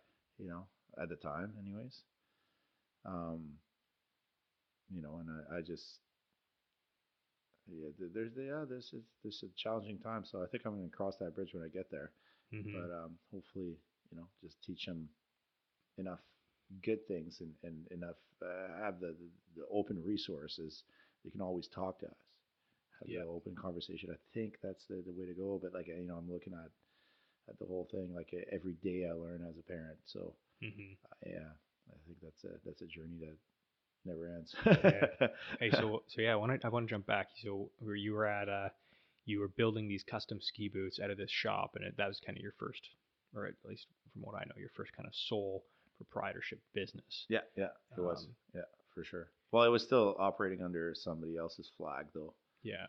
So my first, so how that worked into my foot orthotic manufacturing business is because I simply, it was out of a need. I simply worked myself into a position where I was in demand, and it was myself that was in demand Yeah. constantly, constantly. So like my appointment book was full, but it's always me that they want to see. So I found it really draining, Mm-hmm. and the schedule would be really draining too, because like I set it up so obviously I could ski. That was the whole point. Yeah. So I would never work before 3 o'clock in the afternoon, so I could ski all day, Yeah. and catch the goods, and then come in, and then it would work perfect because people come off the hill, and then they have problems, and then they want to talk about it, and we can fix the problems and blah blah blah. So so they'd come into the shop from 3 to 9, Yeah. and then from 9 to whenever I was done, I'd do the tech work, Yeah. just all the plastic modifications or whatever I needed to do. So and build the orthotics and insoles. At the time, I was just doing custom insoles. Those are full days. Those are full days, yeah. Yeah. So like I worked myself into like, okay, I'm super tired because I obviously that good day would come and I'd ski full. Yeah. Like I'd just do the full day, And then I'd, I'd come back after like, sled skiing for 4 or 5 hours, Hmm. and then just have to pull off a big shift and be out of the shop by midnight or 1 o'clock in the morning, Yeah. and then just like the season gets really draining. Hmm. So I basically, and then I was really tired of hearing people complain.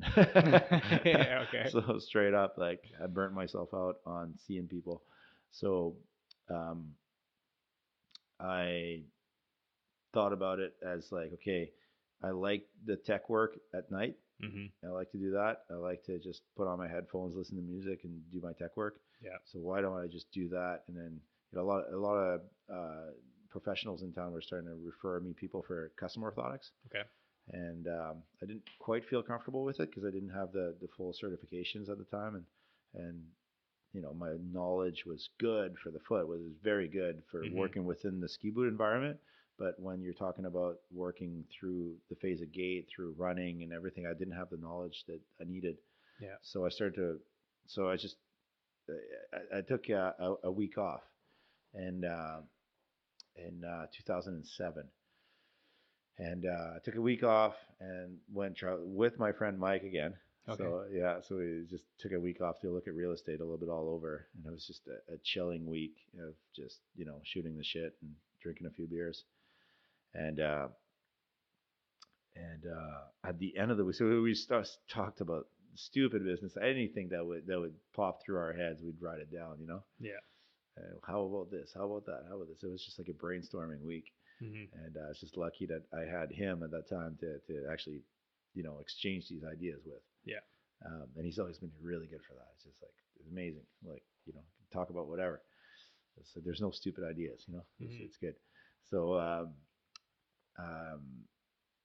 so I like at the end of the week, I remember I had like this epiphany of like, how about like I set up the scanner that I've got, but I set it up into a doctor's office, and then they can do the scans, they can do the assessment of the client, and simply send me the scans, and I'll do the manufacturing. And then if that works, I can set up another clinic and another clinic. Like, oh, I started doing the numbers. I'm like, bingo! I wrote it down in 5 minutes on a piece of paper, and Yeah. it's exactly how I do my business Yeah. Yeah. now.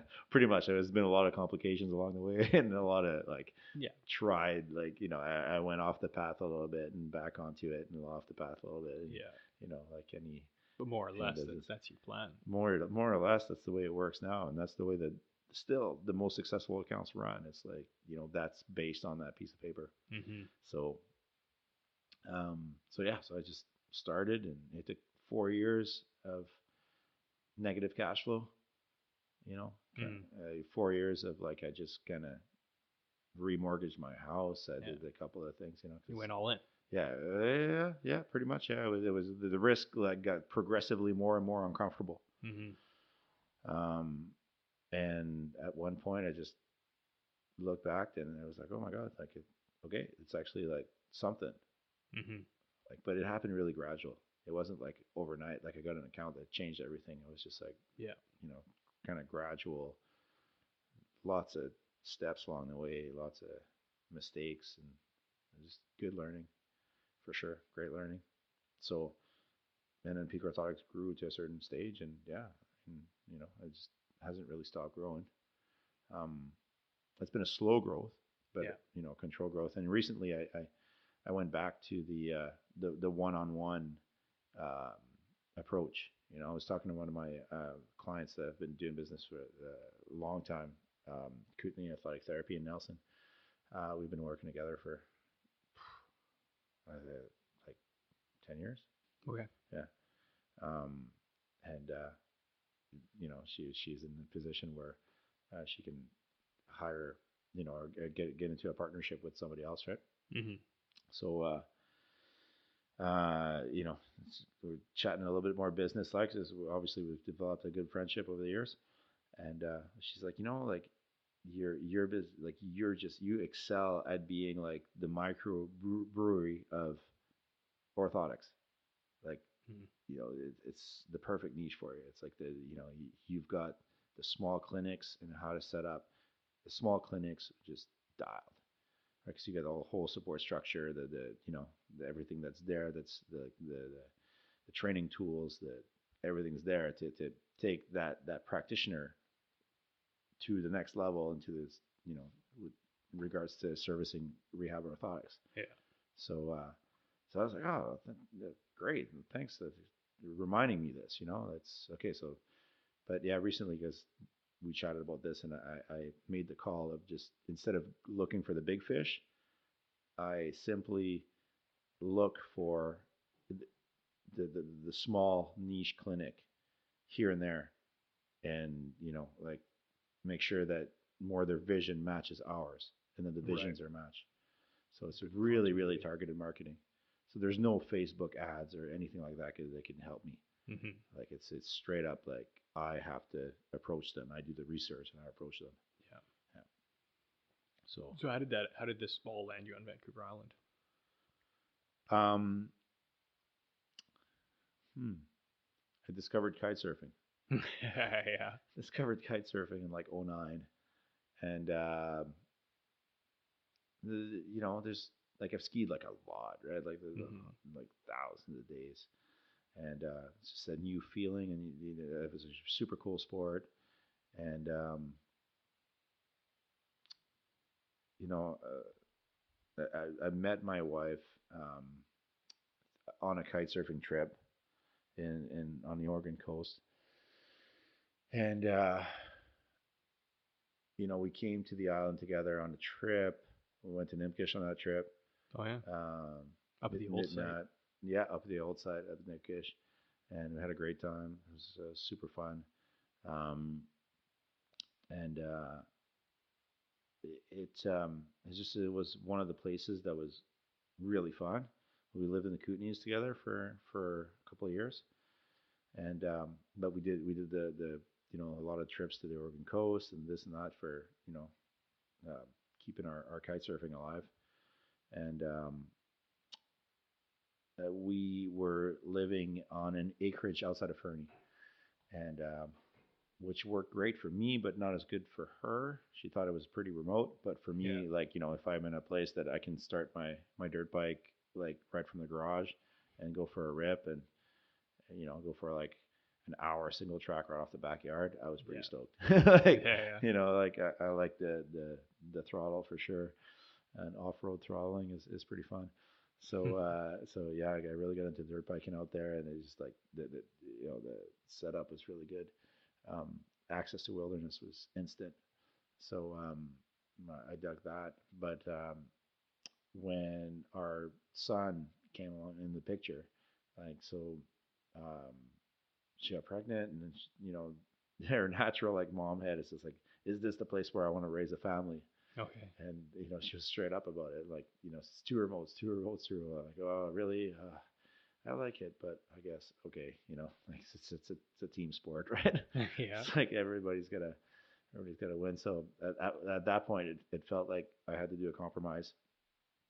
And so I'm like, well, you know what? Like I've always missed the coast because been living in Whistler and always missed it. I wouldn't mind going back to the coast, but let's just take every single town and just do devil's advocate, do all our priorities, like for business, for this, that, like business growth, real estate opportunities, lifestyle, sports, kite surfing, skiing, blah blah blah, Mhm. school for the kids, etc. Like just put it all as criteria on this sheet, and then put all the towns and see which towns matches our criteria. So I pretty much put like every single town in BC and southern Alberta, Yeah. like just out of straight like devil's advocate. I knew I wasn't going to move to Calgary, but Hmm. because it's just not my style. But I'm just not a city guy.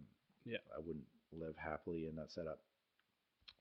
So the funny thing is I didn't really think about Courtney until I saw all the dots actually match. Mm. Like, oh, this is interesting, Courtney. Like I've been here before. I kited the Spit, Yeah. two times, and I thought it was pretty. I knew Mount Washington was a good hill. Yeah. I knew some stuff about it, but not like a lot. So I did a bunch more research, and we ended up taking 3 trips here.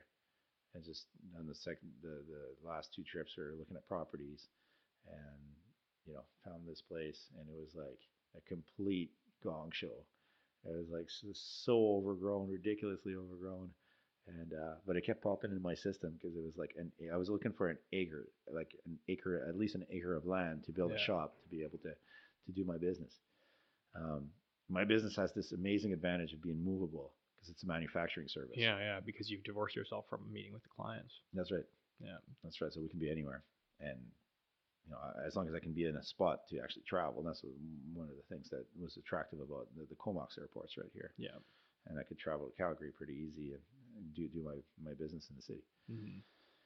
So yeah. So anyways, that's a long story, but yeah. So that's what got us here, and then we found this place, and I knew it was going to be a big project, but I knew it was like, oh my god, this is going to be really worth it. Yeah. If we're going to have to move, I don't want to just buy whatever place. I want to get like this project, and it's gonna be like something else, right? Yeah, yeah. So, and then sure enough, because like it was a complete diamond in the rough. Like literally, it was on the market for 2.5 years. Hmm. Anybody could have snagged it. I find it hard to even imagine now because you've got it to the point where it's like, well, yeah, there's like a beautiful cedar steps uh, going down the hill to the ocean where you've got your yurt and yeah, beautiful ocean view from up top or below. Yeah, So yeah. Well, you I couldn't kind of even see the water. yeah, just completely You couldn't overgrown. walk to the bottom. You couldn't do anything. It's just like it was completely overgrown. It was like Yeah. so tight. I mean, two little pockets of light. But it was an acre oceanfront within like our boundaries Mm-hmm. of like how close we wanted to be from town. Yeah, well, you've struck a good balance here. It doesn't seem unnatural. Like it Mm-hmm. seems like it's natural growth. It doesn't feel like it's a hyper manicured Yeah, place. yeah, yeah. Um, Oh yeah, yeah, for sure. It's you know we keep working at it like through yeah. over the years, right? No, another So beer. no, I'm good, thanks. Good. Yeah, I'm good. Still sipping on your way here. But yeah, I mean this place, so how we did it was like we moved in, and I couldn't even drive my truck down. The tree job was so big that I just hired the crew right away. I'm like, so I called the crew, and within like a few days, we had um, 4 guys climbing trees and dropping branches, and like working on the parking area so we could actually park here. Yeah. And then we had the 2 days where we dropped the branches on to open up the view, Mm-hmm. and it was pretty simple. It's like we live high bank, so the trees at the bottom get a haircut from the top. The trees in the middle get kind of windowed or something. We just like thin them out, right? We had to drop very few trees. There's just a few hazardous trees that we had that were too close to the house, and things that were really making it seem more cluttered. Yeah. But kept all the big, beautiful trees, and so we're able to just open up that view. And when that view was open, I could not believe my eyes, Greg. I was just like, oh my god, you got to be kidding! Like I knew it was going to be good, but I didn't know it was going to be that good. Ah, yeah. So a bit of luck too. A bit of luck for Yeah. sure. 'Cause I was looking at it on Google Earth to try to figure out like from where to where we could see, but what I didn't realize is that this lot's actually on a bit of a point. So we have 2 little gullies on each side of the point where like I've got the deck built up on the Mm-hmm. platform, kind of eagle's perch there. Yep. So I didn't realize that from that point, like if you're on a point and you open up the view, everything's panoramic. If you're in a bay and you open up the view, it's going to be a lot more work to get that little bit of a sliver of view, Yeah. right? And so we've got that, position here where like you open up the view and it's just like, oh my god, like just we can see for 120 kilometers of BC's mainland, the Mm-hmm. coast from here. It's amazing. It's just like this is the greatest sunrise you can wake up to. Yeah. It's just every day I pinch myself, like literally, like just like, oh my god, like wow, so Yeah. good. This is the best place for coffee ever. Yeah. There's actually, it's funny because like Courtney, the Comox Valley doesn't have like that destination appeal to a lot of people. And you know, I was with Karen when we moved out here, and we kind of stumbled across it the same way. We decided we wanted to move to Vancouver Island Yeah, because of all that it had to offer. But we didn't even have Comox on the list because it was a military town. yeah, And I was in the army, so I had this perception of like army towns being holes. yeah, So I kind of had that biased view, like, no, we're not going to move to a military town. That chapter of our life is done. yeah. And as we were looking at a bunch of other places on Vancouver Island, we came to here, and we were visiting a friend here, and stayed with them for just a day on our way through, and we're like, looked at our list of what we were looking for, and it's just like check, check, check, check, check, check. Yeah, It's yeah, like, why wasn't this on our list? And every other place was slightly disappointing. Um, it just had that one or two critical factors kind of missing, yeah, and here was just everything. It just checked all our boxes. yeah, yeah. It's an amazing Victoria was place. amazing too, but it was just the real estate pricing was Yeah, already topping out at that point. yeah. So Well, yeah, this place is getting discovered now too, right? So yeah, I think it's inevitable just because of the actual quality, right? yeah, Like it's the quality of all the recreational opportunities here. It's just like, oh my god, like it's an unreal place to live. hmm, The place offers absolutely everything. You know what I mean? It'd yeah, be like you could be fishing, you could be skiing, beautiful spring snow in by midday, and you're going to be going down, and you can play 9 holes of golf, and you can go fish for the evening. yeah. Like, what other place can you do that? Yeah, Like, I mean, especially now as our population's aging, it's just gonna become more attractive, I think. yeah, it just is, right? Like, it's just the community is big enough to support all sorts of every service that you could possibly imagine. Yeah, yeah. I can't So think of any place in Canada where I'd rather be. Like it's, pretty I much, mean, the yeah, island is great in general, but here it's pretty great and much, yeah, central, and yeah. yeah, So people ask me like, oh, how do you deal with the rain? Uh, I deal with it.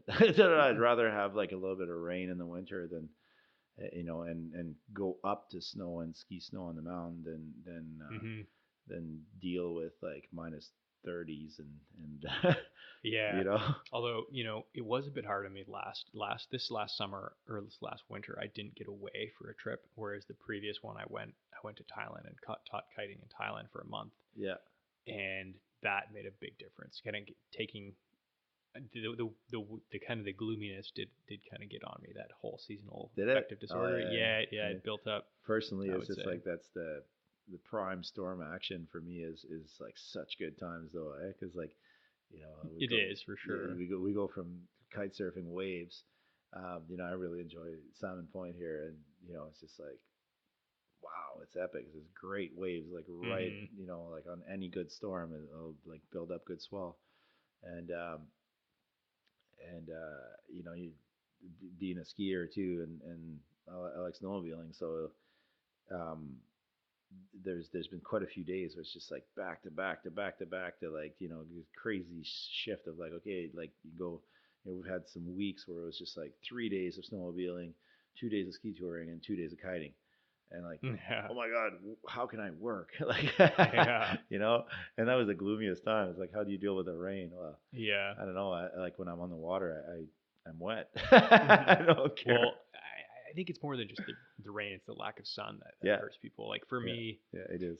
being a kiter, it kind of gave me some perspective on that, where I would actually look forward to the worst days because those days are blowing. Whereas if I wasn't a kiter, if I was waiting for only the nice weather to do my sports, it'd be really hard. And Yeah, the way I kind of thought about it too, and I was talking to this girl who loves the weather here, and she was talking about how when she was a kid, whenever it was raining, her parents would take her out and they would play in the rain. So she just that has that different mentality, even yeah. though she's not into any extreme sports. Whenever it's raining, she thinks about that as playtime. Yeah. And that's just, I don't know if I did or did not have that, but I don't think about the rain as playtime. But now I do because of kiting. So I think that could be an important thing Yeah. for people to just have something when it is that gloomy weather, like something that you're excited about.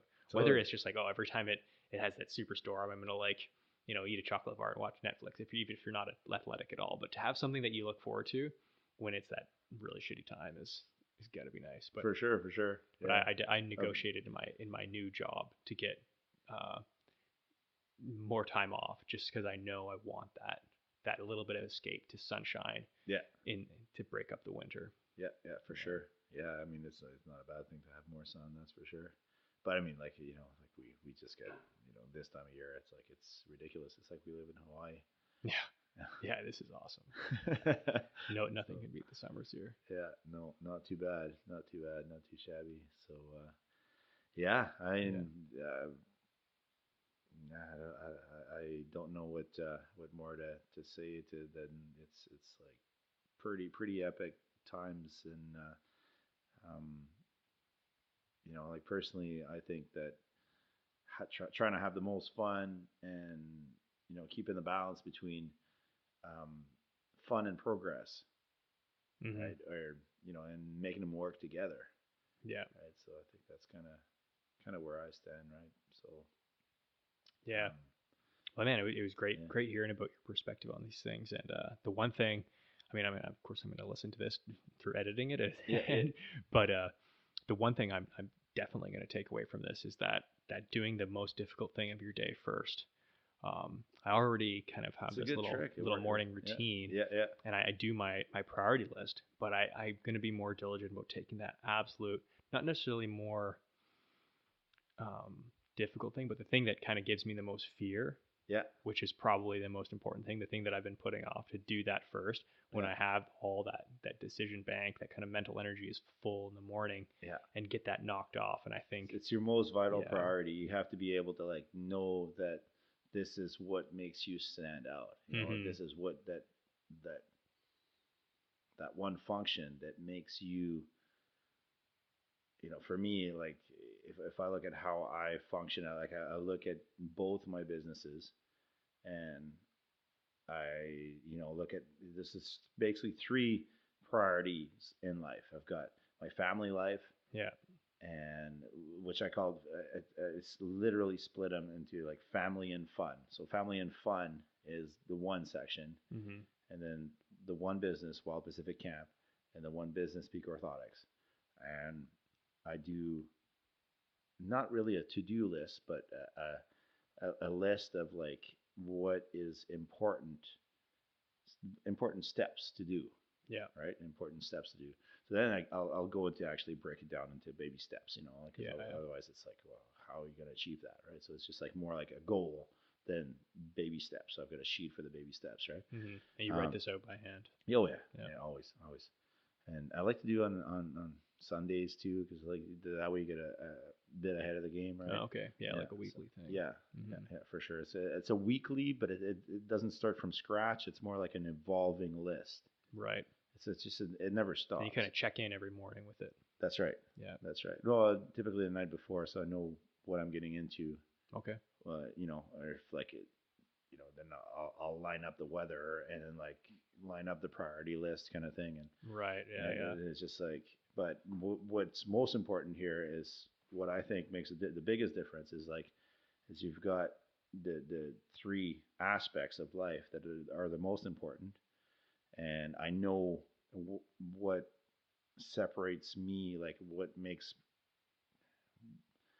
what stuff I can subcontract and I don't shine at any more than anybody else would. Yeah. And then there's stuff that I shine at. So that's usually what I try to like keep my time at, right? Yeah. And so my organizational skills are good. Hmm. Like I know I can organize something and prioritize it. So like I'll actually I want to, maybe I'm a control freak, but I want to do that list myself. Yeah. I wouldn't feel good until like showing up to a day that's already done for me. It's just like no, I need to set up myself. So it's like I'll see which priorities. It's like okay, that's the most important thing that I got to do. Hmm. That's the thing that's going to make this progress.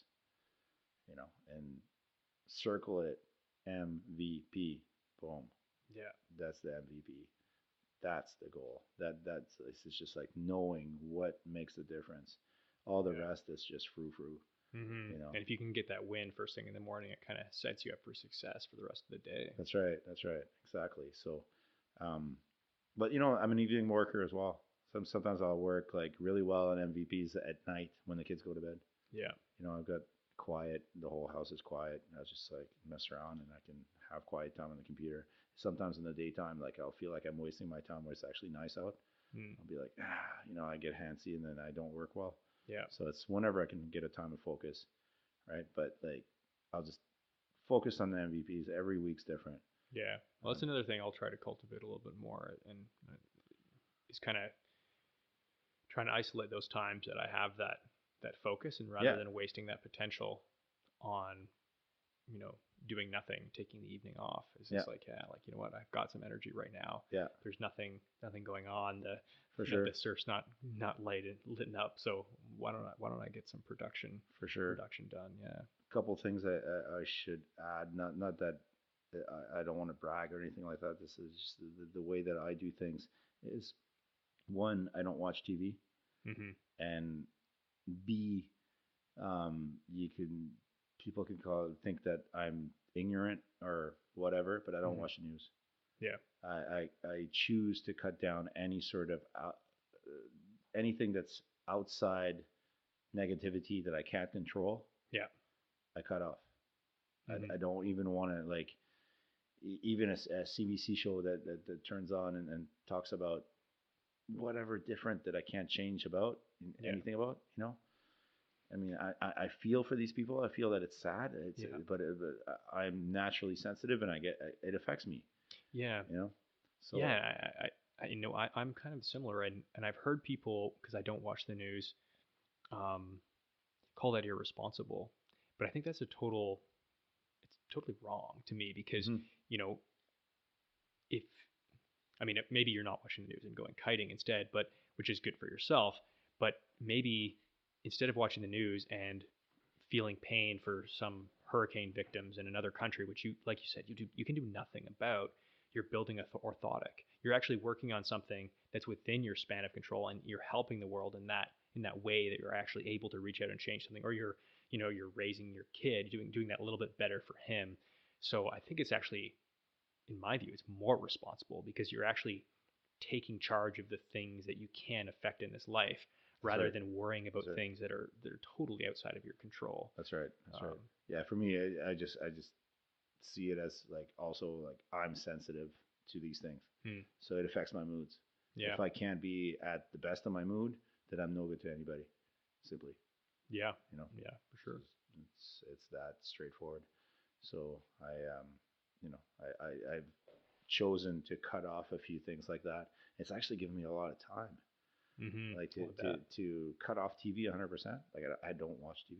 yeah, I don't watch shows. yeah, I don't do that. So I can play guitar. yeah. You Well, know. it's there's something though, I, like, I can see the value of that, and but I'm susceptible to, like, I'll waste 2 hours on Netflix, like watching TV, and but then I'll do work for 2 hours on something that I'm passionate about. So, and I see how much you can get done in, like, truly in 2 hours of pure focus. pure And focus it's like, is man, key. if I had that all the time, like, what could I get done? And it's like, it's I get that, maybe that little bit of FOMO. It's like, man, if I live with a little bit of regret in that. Do you? Yeah, that I don't get more done, because I waste that time, and I'm not sure where that balance lies. And because I do feel like it is kind of nice every once in a while to, like, just chill out and not do something. But can I get that? Like, Yeah, is there another it place is that you get required. that chill? Yeah, for sure. That playing guitar Yeah. or playing with my kids. Hmm. You know, that's like yeah, absolutely. It's Mm-hmm. just that actual time. If you, there's only so many hours in a day, right? Yeah. So if like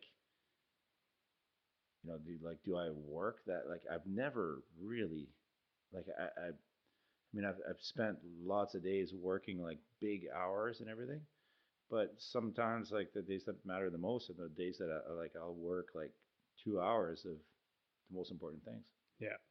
and that's when I get the most ahead. Mm-hmm. I'm not talking financially. I'm just talking about like moving ahead in a project. Like Yeah. I've detached myself from financials a long time ago. Like to me, progress is sure like the bank account will follow, Yeah. but to me, progress is completely detached from. Sometimes progress means actually spending more money. Yeah. You know, it's just what I actually get done Mm-hmm. and how much the projects actually go ahead, Yeah. right? So to me, that's progress. And So where do you find that, like, discipline or willpower to, when you have that, okay, I've got nothing going on for the next 2 hours, like, I could just, I I never have nothing going on for the next 2 hours. well, you put it there, but I mean, you have the choice. Like, there's sometimes where like where you, okay, you spend I an got hour two playing with kids. your kids.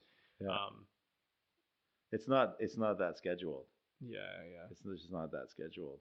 But I just think a lot of people, I'll yeah, find like if it's almost like a not a guilt, but if I find myself procrastinating or doing something like wasting my time, like going through emails hmm and trying to answer every email, I'm just like, oh my god, like okay, textbook, I'm wasting my time right now. This is total procrastination. yeah. So okay, What are you avoiding doing? exactly, Yeah, exactly. So my trying to kick off the monkey brain. It's just like so the main brain takes part, and it's just like your conscious brain takes part. Like, okay, look at your list. MVP. Yeah, that's the one I didn't do. Shit. All right, let's do it. yeah, Or like at least schedule a time where I'm like, okay, like I'm gonna have the house to myself between that time and that time. hmm That's when that's happening, right? yeah. So it's just like it's got to happen for sure. That's So powerful, man. I think it's a yeah, powerful is thing it? that you can do that. I Yeah, believe it is. Yeah, and I think, it's just yeah, yeah. I mean, yeah, I guess so. But to me, Greg, it's like it's just it's not really willpower. It's like I guess having kids helps for that because I'm committed to my family. I'm committed to growing for not just for myself. yeah, So I do feel extremely fortunate that for me having my having kids and my family just brings like I've been really fortunate that I've met a woman that drives the best in me. yeah, So she like and we communicate these things all the time, and it's like it's such a drive because I don't want to disappoint, but at the same time I yeah I really do believe that every day we everybody's got a choice. hmm You got a choice. You got the choice of being like just yourself normally and flip flop around, yeah, or you can choose to be your best self, or you can let yourself slip into your worst self, which happens to me too. For yeah, sure, it happens to me. Like I like whenever I feel down and like pissed off or have the wrong reactions or do something stupid, like I have a temper. Absolutely, I have a temper. yeah, And when I lose it, I feel like shit. It's like that's like what I don't want to be. Okay, so like why does this happen? Like what like okay, come back to here and like think about it. Okay, and I have to choose to be in my best, right? hmm And I think like there's a really really good trick that Move this closer. It's getting a little, the I, volume's getting a little bit low. I have this one trick that for whoever's listening that I'd like to share um, for I guess it would be like for happiness and it could work for relationships as well. Um, it's basically at the start of the day, like anybody else, we've had some challenges into our relationship Yeah, at one point, especially it involved two young kids and lots of new challenges come in. You gotta find creative ways to be together and support each other. Um, we I starting the day, and again that was a Darren Hardy thing that he suggested in one of his things, and it was so powerful to me. It was such a simple trick. It's like happiness is gratitude of what's in front of you. It's a state of mind. mm, You choose it. So if you can see what you have instead of what you don't have, you will be happy. If you can be grateful for what you actually do have, yeah, right? That's how people that are handicapped and they can feel happiness and a lot more than a lot of people that are perfectly fine, yeah, right? This is exactly how it happens because their mind shifts into what they actually have, yeah, and it's a blissful state of mind of being grateful for what you have. And so I started to start the day. I naturally wake up a little bit before my wife, and I started the day, and like the first thing, like, when you're like, you want to hit the snooze button, Mm-hmm. the biggest effort is just like, no, not, don't hit it. Okay. Yeah. And I'd force myself to think right away. It's just like, okay, force myself to think as I'm like rolling around in bed, like rolling around. Okay, gotta get up. But okay, what are the three things that she did? It could be a few different methods, but what are the three things she did yesterday that I appreciated? Mm-hmm. You know, oh, she did this, she did that, or she like simple things like, the way that um, you know went shopping, and the way that she said thank you to certain person, or like helped out an elderly Yeah. person, just open the door, Simple whatever, things. Yeah. simple things, but just to note it, just to simply open your mind to noting how her behavior is making my world or the world better, Yeah. or my children's world, or Yeah. how Enriching all how your she, lives. yeah, Yeah, I how like she that. acted. She this extra. She's, obviously she's a mom, and she's such a dedicated mom that like, Mm-hmm. she does so much for the kids. Um, but to note all these little things, right? Like, okay, there's a the behavior challenge that we've had with one of our sons, and how she dealt with it, and the professionals that she's calling to trying to get answers and things like that. It could be anything, but it's three things that either she did or in her personality that I appreciate. And like, it blasted through that tough time, Yeah. because instantly my mind, it didn't take like a week, and my mind was like completely different. Like, what I was like outputting in terms of energy into the couple was completely different. Mm-hmm. And That's great, man. Because those times can be oh yeah, devastating on a absolutely, relationship, right? When you get down like that. absolutely. Yeah. And it backfired, but in a positive way, and Mm-hmm. didn't take long at all. Yeah. So I recommend it hugely. Hugely, it's just like the simple gratitude of what you actually have to be happy, and you can do to turn it around to yourself for the same part. Yeah, Yeah. like, what did I do in the last, you know whatever that whatever time that could be, um, that I liked, or Mm-hmm. I liked that, like, I had that reaction, with somebody, and I think I did good there. Okay, sweet, right? It's just like positive reinforcement about yourself. It just, it could be yourself, it could be your spouse, it could be whatever. Yeah. But I really do think that this is where happiness and uh, you know uh, growth starts. Yeah, well, I love it, man. Building out that morning routine, kind of starting the day on a Yeah, super positive foot, and yeah, then as well as tackling those big issues right off the bat, yeah. as you call it, the MVP. Yeah, Yeah, that's MVPs great, right man. off the bat, for sure, for sure. I mean, that's no secret. That's definitely from the course that I took from, and all the insights from Yeah, Darren Hardy. You but know, you're doing it, man. You're living it, and I think like the reason I want to interview guys like yourself, and the reason I did this podcast is we had that discussion, and I was like, you know what? There's so many guys I know like this that are living these lives that you're not gonna. Well, right now you're not gonna be on Jay Leno. You're not. Your story might not be told, at least not right now. Maybe I've got the rookie card, and 10 years from now I'll be like, hey, I got the first interview with Alex. But I think it's really important for people that are struggling, and myself, I'm at a changing point in my life, and to hear people that have kind of they've you got a bunch of tools from other people. It's not like you've just taken what somebody said verbatim and said, I'm just going to follow this. You've taken a bunch of things, integrated it into yourself, learned and grown.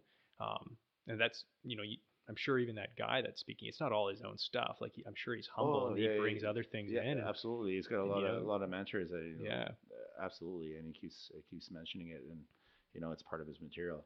yeah. But I just like it because the material is positive. Hmm. Right, so it's a good start of the day, and it works with my, I find you start on a positive foot, it's a step in the right direction, right? Like, it's easy Yeah. to go down the negative spiral, and but I find that for me, driving the day like I want to do it, and I want things to be positive, and the more you're positive, the more obviously things escalate rather than going down the spiral. Yeah, brother. So Well, Well, man, we're at 2 hours here. Yeah, So perfect. Okay, awesome. so let's Hopefully, you got some material that's pertinent. yeah, I think it's all great, man. It's Yeah, good stuff. right on. I mean, hell, obviously I'd listen to it. I sat here for 2 hours and I love it, man. A lot I'm taking out of this. So yeah, why don't you tell people who should be looking up Peak Orthotics and you cool it campground and Sure, how they sure, can sure. find that info. Okay, so Peak Orthotics is our website's www.peakorthotics.com. We are a custom orthotics manufacturer. We serve Western Canada primarily, and we serve primarily health clinics. Um, and our main angle of attack there is that we created a rehab specific sports orthotic. So that really stimulates the foot muscles to actually work and sort of retrain the foot back to shape rather than providing a passive brace. Right. So yeah, we've had great success working with physical therapists and athletic therapists and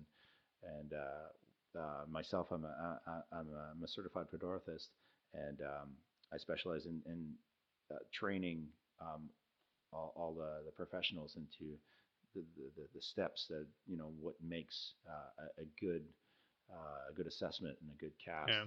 and So they send you that scan with the laser, and then you know we you have guys a here you basically build that out to your specifications. So you that's right, change their orthotics and get it progressively different as their foot structure rebuilds itself and the musculature that's right. changes and adapts to go back to a more healthy state. That's right. That's right. So Somebody was we use CNC mills and CNC milling technology and laser scanning technology and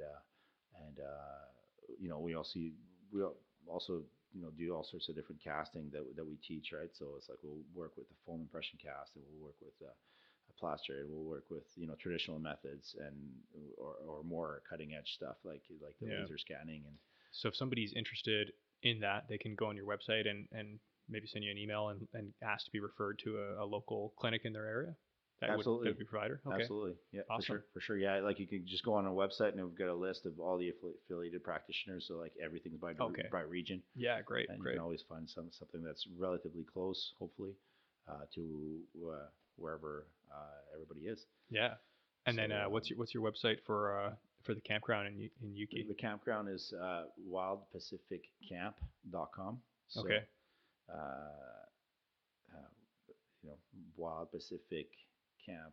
So there's two C's. Yeah. Cool. Cool. wildpacificcamp.com. All right. And yeah, so we focus on a more weekly or multi-weekly offering for service RV sites, and Yeah. you know, I've taken like a great deal of effort into making like a site that's not like max with RV sites. It's just Mm-hmm. it's Yeah, it's super very homey. like non-linear, and we really worked within the actual natural landscape. And Well, it looks like you're building a little community there. And yeah, if anybody wants to learn all about predicting weather and finding where the goods are for any extreme sport in the world, they should come and just pick my attach brain. onto you and pick your brain. Yeah. Pick All my right, brain. man. Sure, absolutely. Yeah. Yeah, absolutely. Anybody's welcome. Come check out our website. And we've got a cool video that I just uploaded on there, so people can see what it's all about. Awesome. Thanks a lot, man. Awesome. Thank you.